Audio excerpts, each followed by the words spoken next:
ਤੁਸੀਂ ਇਸ ਵੇਲੇ ਜੁੜ ਚੁੱਕੇ ਹੋ ਅੰਮ੍ਰਿਤਸਰ ਟਾਈਮਜ਼ ਦੇ ਨਾਲ। ਬਲਰਾਜ ਪੰਨੂ ਵੱਲੋਂ ਪਿਆਰ ਭਰੀ ਸਤਿ ਸ਼੍ਰੀ ਅਕਾਲ। ਕੁਝ ਰੁੱਖ ਮੈਨੂੰ ਪੁੱਤ ਲੱਗਦੇ ਨੇ, ਕੁਝ ਰੁੱਖ ਲੱਗਦੇ ਮਾਵਾਂ, ਕੁਝ ਰੁੱਖ ਨੂੰਹਾਂ ਧੀਆਂ ਲੱਗਦੇ, ਕੁਝ ਰੁੱਖ ਵਾਂਗ ਭਰਾਵਾਂ, ਕੁਝ ਰੁੱਖ ਮੇਰੇ ਬਾਬੇ ਵਾਕਣ ਪੱਤਰ ਟਾਵਾਂ ਟਾਵਾਂ। ਪੰਜਾਬੀ ਦੇ ਉਮਦਾ ਸ਼ਾਇਰ ਸ਼ਿਵ ਕੁਮਾਰ ਦੀਆਂ ਇਹ ਸਤਰਾਂ ਕੁਦਰਤ ਨਾਲ ਮਨੁੱਖ ਦੀ ਅਨਿੱਖੜਵੀਂ ਸਾਂਝ ਦਾ ਖੂਬਸੂਰਤ ਬਿਆਨ ਨੇ।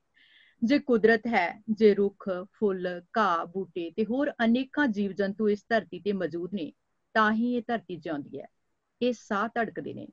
ਮਨੁੱਖ ਨਾਮ ਦੇ ਜੀਵ ਨੇ ਕੁਦਰਤ ਦੀਆਂ ਸਾਰੀਆਂ ਨਵਾਜ਼ਿਸ਼ਾਂ ਨੂੰ ਆਪਣੀ ਜ਼ਰੂਰਤ ਅਨੁਸਾਰ ਢਾਲ ਲਿਆ ਤੇ ਲਗਾਤਾਰ ਤਰੱਕੀ ਵੱਲ ਵਧਿਆ। ਵਿਗਿਆਨ, ਕਲਾ ਤੇ ਤਕਨੀਕ ਦੇ ਖੇਤਰ 'ਚ ਮਨੁੱਖ ਨੇ ਬੇਇੰਤਹਾ ਵਿਕਾਸ ਕੀਤਾ ਹੈ, ਖੂਬ ਮੁਨਾਫਾ ਕਮਾਇਆ। ਪਰ ਇਹ ਮੁਨਾਫਾ ਕੀ ਸਾਰੇ ਲੋਕਾਂ ਦੀ ਝੋਲੀ ਪਿਆ? ਇਸ ਮੁਨਾਫੇ ਪਿੱਛੇ ਕਾਇਨਾਤ ਦਾ ਘਾਣ ਕਰਨ ਵਾਲੇ ਅਸਲ ਚਿਹਰੇ ਕੌਣ ਨੇ? ਆਮ ਸਧਾਰਨ ਲੋਕਾਂ ਦਾ ਧਰਤੀ ਦੇ ਪੌਣ ਪਾਣੀ, ਮਿੱਟੀ ਨੂੰ ਗੰਦਲਾ ਕਰਨ ਦੇ ਵਿੱਚ ਕੀ ਰੋਲ ਹੈ? ਇਹਨਾਂ ਸਾਰੇ ਮਸਲਿਆਂ ਦੇ ਉੱਪਰ ਸਾਡੇ ਨਾਲ ਗੱਲਬਾਤ ਕਰਨ ਦੇ ਲਈ ਜੁੜੇ ਨੇ ਪ੍ਰੋਫੈਸਰ ਜਗਮੋਹਨ ਸਿੰਘ ਜੀ। ਪ੍ਰੋਫੈਸਰ ਜਗਮੋਹਨ ਸਿੰਘ ਕਿੱਤੇ ਪੱਖੋਂ ਇੰਜੀਨੀਅਰ ਨੇ, ਪਰ ਸਮਾਜ ਦੇ ਸਮੁੱਚੇ ਵਰਤਾਰੇ ਦੇ ਸੰਦਰਭ 'ਚ ਉਹਨਾਂ ਦਾ ਡੂੰਘਾ ਅਨੁਭਵ ਹੈ। ਉਹ ਜਮਹੂਰੀ ਅਧਿਕਾਰ ਸਭਾ ਦੇ ਵਿੱਚ ਬਕਾਇਦਾ ਸਮਾਜਿਕ ਕਾਰਕੁਨ ਦੇ ਤੌਰ ਤੇ ਕੰਮ ਕਰਦੇ ਨੇ ਤੇ ਲਗਾਤਾਰ ਲੋਕ ਵਿਰੋਧੀ ਨੀਤੀਆਂ ਦੇ ਖਿਲਾਫ ਆਵਾਜ਼ ਉਠਾਉਂਦੇ ਨੇ। ਤੇ ਸਾਡੇ ਲਈ ਬੇਹੱਦ ਮਾਣ ਭਰੀ ਗੱਲ ਹੈ ਕਿ ਸ਼ਹੀਦ ਭਗਤ ਸਿੰਘ ਹੋਰਾਂ ਦੇ ਪਰਿਵਾਰ ਵਿੱਚੋਂ ਨੇ, ਉਹਨਾਂ ਦੇ ਭਾਂਜੇ ਨੇ ਤੇ ਸ਼ਹੀਦ ਭਗਤ ਸਿੰਘ ਦੇ ਸੁਪਨਿਆਂ ਲਈ ਜਿੱਥੇ ਬਹੁਤ ਸਾਰੇ ਨੌਜਵਾਨ ਕੰਮ ਕਰ ਰਹੇ ਨੇ, ਉੱਥੇ ਪ੍ਰੋਫੈਸਰ ਜਗਮੋਹਨ ਸਿੰਘ ਜੀ ਵੀ ਆਪਣਾ ਬਣਦਾ ਯੋਗਦਾਨ ਪਾ ਰਹੇ ਨੇ। ਤੇ ਆਓ ਫਿਰ ਆਪਾਂ ਉਹਨਾਂ ਦਾ ਰਲ ਮਿਲ ਕੇ ਸਵਾਗਤ ਕਰਦੇ ਹਾਂ। ਪ੍ਰੋਫੈਸਰ ਸਾਹਿਬ, ਸਵਾਗਤ ਹੈ ਤੁਹਾਡਾ ਅੰਮ੍ਰਿਤਸਰ ਟਾਈਮਜ਼ ਦੇ ਵਿੜੇ। ਸਤਿ ਸ਼੍ਰੀ ਅਕਾਲ ਜੀ। ਸਤਿ ਸ਼੍ਰੀ ਅਕਾਲ ਜੀ। ਮੇਰਾ ਅੰਮ੍ਰਿਤਸਰ ਟਾਈਮ ਦੇ ਸਰੋਤਿਆਂ ਨੂੰ, ਤੁਹਾਨੂੰ ਸਾਰਿਆਂ ਨੂੰ ਆਦਾਬ, ਨਮਸਕਾਰ, ਸਤਿ ਸ਼੍ਰੀ ਅਕਾਲ ਜੀ। ਪ੍ਰੋਫੈਸਰ ਸਾਹਿਬ, ਗੱਲਬਾਤ ਆਪਾਂ ਸ਼ੁਰੂ ਕਰਦੇ ਹਾਂ। ਸੂਬੇ ਦੇ ਵਿੱਚ ਬਹੁਤ ਸਨਅਤਾਂ ਬੰਦ ਪਈਆਂ ਨੇ, ਜਿਵੇਂ ਕਿ ਮੰਡੀ ਗੋਬਿੰਦਗੜ੍ਹ ਦੇ ਵਿੱਚ ਬੰਦ ਪਈਆਂ ਨੇ, ਧਾਗਾ ਮਿੱਲਾਂ, ਖੰਡ ਮਿੱਲਾਂ ਬੰਦ ਪਈਆਂ ਨੇ, ਥਰਮਲ ਪਲਾਂਟਾਂ ਤੱਕ ਦੀ ਬਲੀ ਜਿਹੜੀ ਆ ਉਹ ਦੇ ਦਿੱਤੀ ਗਈ ਹੈ ਤੇ ਹੁਣ ਹਰੇ ਭਰੇ ਜੰਗਲ ਉਜਾੜਨ ਦੇ ਰਾਹ ਪੈ ਗਈ ਹੈ ਸਾਡੀ ਸਰਕਾਰ ਦੁਆਰਾ ਮੱਤੇਵਾੜ ਜੰਗਲ ਦੇ ਲਾਗਲੇ ਇਲਾਕੇ ਨੂੰ ਇੱਕ ਉਜਾੜਨ ਦੀ ਕੀ ਜ਼ਰੂਰਤ ਪੈ ਗਈ ਜਾਂ ਕੀ ਮਨਸ਼ਾ ਜਿਹੜੀ ਆ ਉਹ ਹੋ ਗਈ ਹੈ? ਇਹ ਜਿਹੜੀ ਹਾਲ ਦੀ ਘੜੀ ਕਦਮ ਸਰਕਾਰ ਨੇ ਚੁੱਕਿਆ, ਉਹਨੂੰ ਤੁਸੀਂ ਕਿਸ ਲਹਿਜੇ ਦੇ ਵਿੱਚ ਲੈਂਦੇ ਹੋ? ਦੇਖੋ, ਸਰਕਾਰ ਦੀ ਆਪਣੀ ਨੀਤੀ ਦੀ ਅਨਾਉਂਸਮੈਂਟ ਹੀ ਜੋ ਆਈ ਹੈ ਕਿ ਇਹ ਮਿਕਸਡ ਬੈਗ ਹੈ, ਜਿਹਦੇ ਵਿੱਚ ਹਾਊਸਿੰਗ ਬੋਰਡ ਨੂੰ ਇਹ ਜ਼ਮੀਨ ਲੈ ਕੇ ਦਿੱਤੀ ਜਾ ਰਹੀ ਹੈ ਜੀ। ਇਹਦਾ ਮਤਲਬ ਹੈ ਕਿ ਸਰਕਾਰ ਇੰਡਸਟਰੀ ਵਾਲਿਆਂ ਨੂੰ ਵੀ ਉਹ ਜ਼ਮੀਨ ਦੇਗੀ, ਉਹਦੇ ਨਾਂ ਤੇ ਉੱਤੇ ਸਸਤੇ ਭਾਅ ਤੇ ਦੇਗੀ, ਲੇਕਿਨ ਅਖੀਰ ਤੇ ਇਹ ਜਿਹੜੀ ਹੈ ਇਹ ਰੀਅਲ ਅਸਟੇਟ ਵਿੱਚ ਹੀ ਵਰਤੀ ਜਾਏਗੀ। ਔਰ ਇਹ ਜ਼ਿਆਦਾ, ਜਿਵੇਂ ਤੁਸੀਂ ਬਿਲਕੁਲ ਠੀਕ ਕਿਹਾ ਕਿ ਅਗਰ ਸਰਕਾਰ ਦੀ ਨੀਤੀ ਹੋਵੇ ਕਿ ਇੰਡਸਟਰੀ ਨੂੰ ਚਲਾਉਣਾ ਹੈ, ਜਿਹੜੀ ਜੌਬਸ ਦੇਵੇ ਔਰ ਮਜ਼ਬੂਤੀ ਦੇਵੇ, ਤੇ ਇੰਨਾ ਕੁਛ ਪਿਆ ਹੋਇਆ ਉਹਨੂੰ ਸਰਕਾਰ ਠੀਕ ਤਰ੍ਹਾਂ ਚਲਾ ਲੇ ਤੇ ਬਹੁਤ ਕੁਝ ਕਰ ਸਕਦੀ ਹੈ। ਲੇਕਿਨ ਪੰਜਾਬ ਵਿੱਚ ਨਵੇਂ ਤਰੀਕੇ ਨਾਲ ਦੋ ਪ੍ਰੋਜੈਕਟਸ ਆਈਆਂ ਨੇ। ਇੱਕ ਰਾਜਪੁਰੇ ਦੇ 6 ਪਿੰਡਾਂ ਦੀ ਜ਼ਮੀਨ ਲਈ ਜਾ ਰਹੀ ਹੈ, ਕਿਉਂਕਿ ਉੱਥੇ ਸਾਡੇ ਪੁਰਾਣੇ ਪਿੰਡਾਂ ਵਿੱਚ ਰਾਂਦਗਾਹਾਂ ਬਹੁਤ ਵੱਡੀਆਂ ਸਨ, ਔਰ ਇਹੀ ਜਿਹੜਾ ਹੈ ਮੱਤੇਵਾੜੇ ਦੇ ਕੋਲ ਜਿਹੜੇ ਮਤਲਬ 6 ਪਿੰਡ ਨੇ, ਉਹਨਾਂ ਵਿੱਚ ਵੀ ਰਾਂਦਗਾਹਾਂ ਬਹੁਤ ਵੱਡੀਆਂ ਸੀ, ਕਿਉਂਕਿ ਉਹ ਲੋਕਾਂ ਦਾ ਕਿੱਤਾ ਹੀ ਮਤਲਬ ਪਸ਼ੂ ਪਾਲਣ ਦਾ ਸੀਗਾ, ਕਿਉਂਕਿ ਦਰਿਆ ਦੇ ਕੰਢੇ ਤੇ ਸੀ, ਖੇਤੀ ਘੱਟ ਹੁੰਦੀ ਸੀ। ਔਰ ਇੱਥੇ ਹੁਣ ਇੱਕ ਪਿੰਡ ਦੀ ਜਿਹੜੀ ਹੈ ਉਹ 400 ਏਕੜ ਜ਼ਮੀਨ ਹੈਗੀ ਹੈ। ਇਹਨੂੰ ਉਹਨਾਂ ਜਿਹੜੀ ਮੈਂ ਸਮਝਦਾ ਕਿ ਜਿਹੜੀ ਸਾਡੇ ਵਾਸਤੇ ਜ਼ਿਆਦਾ ਘੰਟੀ ਹੈ ਕਿ ਇਹਨੂੰ ਵਰਚੁਅਲੀ ਹਾਊਸਿੰਗ ਵਾਸਤੇ ਯੂਜ਼ ਕੀਤਾ ਜਾਏਗਾ, ਨਾ ਕਿ ਕਿਸੇ ਇੰਡਸਟਰੀਅਲ ਪਰਪਸ ਵਾਸਤੇ। ਔਰ ਉਹਦੇ ਵਿੱਚ ਵੀ ਹੈ ਕਿ ਜਿਹੜੇ ਹੁਣ ਅੱਜ ਵੇਲੇ ਉੱਥੇ ਖੇਤੀ ਕਰ ਰਹੇ ਨੇ, ਉੱਥੇ ਕਿੰਨੇ ਪਰਿਵਾਰ ਜਿਹੜੇ ਨੇ ਉਹ ਉਹਨਾਂ ਦਾ ਜੀਵਨ ਨਿਰਵਾਹ ਹੋ ਰਿਹਾ। ਔਰ ਦੂਜੇ ਬੰਨੇ ਅਸਲੀਅਤ ਇਹ ਹੈ ਕਿ ਪੰਜਾਬ ਵਿੱਚ ਅਜੇ ਵੀ 60% ਤੋਂ ਵੱਧ ਪਾਪੂਲੇਸ਼ਨ ਜਿਹੜੀ ਹੈ ਉਹ ਪਿੰਡਾਂ ਵਿੱਚ ਹੈ ਜੀ। ਬਿਲਕੁਲ, ਪਿੰਡਾਂ ਨੂੰ ਮਜ਼ਬੂਤ ਕਰਨਾ ਹੈ ਤੇ ਉਹਨੂੰ ਉੱਥੇ ਕਰੀਏ, ਲੇਕਿਨ ਅਸੀਂ ਉਹਨੂੰ ਮਤਲਬ ਉਹਨਾਂ ਕੋਲ ਹੋ ਕੇ ਮਤਲਬ ਇਹਨੂੰ ਕਰਨਾ ਚਾਹ ਰਹੇ ਹਾਂ। ਲੇਕਿਨ ਇੱਕ ਚੀਜ਼ ਮੈਂ ਸਮਝਦਾ ਕਿ ਆਪਣੇ ਸਰੋਤਿਆਂ ਨੂੰ ਇਹ ਗੱਲ ਕਿ ਅੱਜ ਅਸੀਂ ਕਰੋਨਾ ਤੋਂ ਸਫਰ ਕਰ ਰਹੇ ਹਾਂ, ਔਰ ਇਹ ਵਿਗਿਆਨੀਆਂ ਦਾ ਕਹਿਣਾ ਹੈ ਕਿ ਜਿਹੜੀ ਅਸੀਂ এনवायरमेंट ਨਾਲ ਖੇਡ-ਖਾੜ ਕੀਤੀ, ਉਹਦਾ ਵੀ ਅਸੀਂ ਨੁਕਸਾਨ ਭੁਗਤ ਰਹੇ ਹਾਂ। ਔਰ ਇਸ ਕਰਕੇ ਇਹ ਜਿਹੜਾ ਹੈ ਕਿ ਉਹ ਉੱਥੇ ਮਤਲਬ ਉਹ ਕਹਿ ਰਹੇ ਨੇ ਕਿ ਅਸੀਂ ਉਹ ਜੰਗਲ ਛੱਡ ਦਿੱਤਾ, ਲੇਕਿਨ ਉਹਦੇ ਵਿੱਚ ਕਿਸੇ ਵੀ ਇਦਾਂ ਦੀ ਪ੍ਰੋਟੈਕਟਡ ਜਗ੍ਹਾ ਦੇ 5 ਕਿਲੋਮੀਟਰ ਦੇ ਅੰਦਰ ਕੁਝ ਨਹੀਂ ਹੋ ਸਕਦਾ। ਇਹ ਸਾਰਾ ਕੁਝ ਉੱਤੇ ਨੇੜੇ ਆਉਂਦਾ। ਇਹਦਾ ਮਤਲਬ ਇੱਥੇ ਜੋ ਵੀ ਐਕਟੀਵਿਟੀ ਹੋਏਗੀ ਉਹ ਉਸ ਜੀਵਨ ਤੇ ਵੀ, ਉਸ এনवायरमेंट ਤੇ ਉਹਦਾ ਡਾਇਰੈਕਟਲੀ ਪ੍ਰਭਾਵ ਹੋਏਗਾ। ਔਰ ਇਹਦਾ ਜਿਹੜਾ ਹੈ, ਔਰ ਇਹਦੇ ਨਾਲ ਹੀ ਐਕਚੁਅਲੀ ਇਦਾਂ ਲੱਗ ਰਿਹਾ ਕਿ ਇਹ ਉਹਦੀ ਤਿਆਰੀ ਵਿੱਚ ਹੈ ਜਿਹੜੀ ਸੈਂਟਰ ਗਵਰਨਮੈਂਟ ਦੀ ਬਦਨੀਤੀ ਹੈ। ਕਿਉਂਕਿ ਮੈਂ ਤੇ ਬੜਾ ਕਹਿੰਦਾ ਹੁੰਦਾ ਕਿ ਜਦੋਂ ਸੈਂਟਰ ਗਵਰਨਮੈਂਟ ਕਹੇ ਕਿ ਰਿਫਾਰਮ ਕਰ ਰਹੀ ਹੈ, ਉਹਨੂੰ ਡਿਫਾਰਮ ਪੜੋ। ਰਿਫਾਰਮ ਨਹੀਂ ਹੈ, ਉਹ ਜਿਹੜੇ ਆਲਰੇਡੀ ਰੂਲ ਐਗਜ਼ਿਸਟ ਕਰਦੇ ਨੇ ਉਹਨਾਂ ਨੂੰ ਵਿਗਾੜਨ ਵਿੱਚ ਹੈ, ਜਿਹੜਾ ਆਪਾਂ ਪਿਛਲੇ ਦਿਨਾਂ 'ਚ ਦੇਖਿਆ ਵੀ ਹੈ। ਔਰ ਹੁਣ ਜਦੋਂ ਕਿ ਕਰੋਨਾ ਦੇ ਵਿੱਚ ਲੋਕ ਫਸੇ ਹੋਏ ਨੇ, ਅਸੀਂ ਉਹਨਾਂ ਦੀ ਮਦਦ ਤੇ ਕਰ ਨਹੀਂ ਪਾ ਰਹੇ। ਸਰਕਾਰ ਜਿਹੜੀ ਹੈ 2 ਮਹੀਨੇ ਲੋਕਾਂ ਨੂੰ ਲਾਕਡਾਊਨ ਕਰਨ ਤੋਂ ਬਾਅਦ ਵੀ ਕੋਈ ਤਿਆਰੀ ਨਹੀਂ ਹੈ। ਅਸੀਂ ਪਿਛਲੇ ਦਿਨੀ ਲੁਧਿਆਣੇ ਦੀ ਅਸੈਸਮੈਂਟ ਹੀ ਕੀਤੀ ਸੀਗੀ ਵੀ ਹੁਣ ਅਸੀਂ ਕਹਿ ਰਹੇ ਅਸੀਂ ਕਰੋਨਾ ਤੇ ਫਤਿਹ ਪਾਉਣਾ ਹੈ, ਪਰ ਜਦੋਂ ਹੁਣ ਕਰੋਨਾ ਆ ਰਿਹਾ ਹੈ, ਕੀ ਉਹਦੇ ਲਈ ਤਿਆਰੀ ਹੈ ਸਾਡੀ? ਉਹ ਬਜਾਏ ਉਧਰ ਨੂੰ ਧਿਆਨ ਦੇਣ ਦੇ, ਮਤਲਬ ਇਹ ਲੱਗਦਾ ਕਿਉਂਕਿ ਸਾਡੇ ਮਹਾਰਾਜਾ ਜੀ ਨੂੰ ਪਹਿਲਾਂ ਵੀ ਰੀਅਲ ਸਟੇਟ ਨੇ ਬੜਾ ਫਾਇਦਾ ਦਿੱਤਾ ਸੀ, ਕਿਉਂਕਿ ਜਦੋਂ ਇਹਨਾਂ ਦੀ ਪਹਿਲੀ ਚੀਫ ਮਿਨਿਸਟਰਸ਼ਿਪ ਆਈ ਸੀਗੀ ਉਦੋਂ ਸਭ ਤੋਂ ਜ਼ਿਆਦਾ ਰੀਅਲ ਸਟੇਟ ਜਿਹੜੀ ਉਹ ਪਟਿਆਲੇ 'ਚ ਬਣੀ ਸੀ, ਕਿਉਂਕਿ ਪਟਿਆਲੇ ਦੀਆਂ ਜਿਹੜੀਆਂ ਮਤਲਬ ਉਸ ਵੇਲੇ ਪਟਿਆਲਾ ਸਟੇਟ ਦੀਆਂ ਜਾਇਦਾਦਾਂ ਸਨ, ਉਹਨਾਂ ਨੂੰ ਇਹਨਾਂ ਨੇ ਤਰੀਕੇ ਨਾਲ ਆਪਣੀ ਨਿੱਜੀ ਜਾਇਦਾਦ ਬਣਾ ਲਿਆ। ਇਸੇ ਕਰਕੇ ਦਿੱਲੀ ਵਿੱਚ ਵੀ ਇਹ ਪਟਿਆਲਾ ਹਾਊਸ ਜਿਹੜੀ ਕੋਰਟ ਹੈ ਉਹਦੀ ਨਿੱਜੀ ਜਾਇਦਾਦ ਦੇ ਇੰਤਜ਼ਾਰ 'ਚ ਨੇ।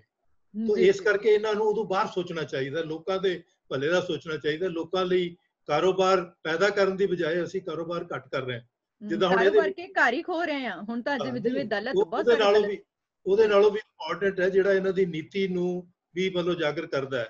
ਉੱਥੇ 2 ਇੰਪੋਰਟੈਂਟ ਫਾਰਮ ਸੀਗੇ। ਪਹਿਲਾਂ ਜਿਹੜਾ ਮਤਲਬ ਭੇਡਾਂ ਬੱਕਰੀਆਂ ਦੇ ਇੱਕ ਚੰਗੀ ਨਸਲ ਪੈਦਾ ਕਰਕੇ ਜ਼ਿਆਦਾ ਮਤਲਬ ਉਹਨਾਂ ਤੋਂ ਹੋ ਸਕੇ, ਕਿਉਂਕਿ ਇਹ ਜਿਹੜੇ ਜਿੰਨੇ ਸਾਡੇ ਦਰਿਆ ਦੇ ਨੇੜੇ ਰਹਿਣ ਵਾਲੇ ਲੋਕ ਸਨ ਉਹ ਸਾਰੇ, ਜਿੱਦਾਂ ਮੈਂ ਤੁਹਾਨੂੰ ਦੱਸਿਆ ਕਿ ਉਹ ਜ਼ਮੀਨਾਂ ਵੀ ਇਸੇ ਕਰਕੇ ਸਾਂਝੀਆਂ ਜ਼ਮੀਨਾਂ ਸਨ, ਕਿਉਂਕਿ ਉਹ ਚਰਾਂਦਗਾਹਾਂ ਸੀਗੀਆਂ ਜੀ, ਕਿਉਂਕਿ ਉਹਨੂੰ ਛੱਡਿਆ ਹੋਇਆ ਸੀਗਾ ਕਿ ਵੀ ਚਰਾਂਦਗਾਹ 'ਚ ਜਿਹੜਾ ਮਰਜ਼ੀ ਆਪਣੇ ਡੰਗਰ ਚਾਰ ਲੈ ਪਿੰਡ ਦਾ ਸਾਰੇ ਚਾਰ ਸਕਦੇ ਸੀ, ਪਰ ਉਹਦੇ ਨਾਲ ਉਹਨਾਂ ਦਾ ਸਾਰਾ ਗੁਜ਼ਾਰਾ ਚੱਲਦਾ ਸੀ।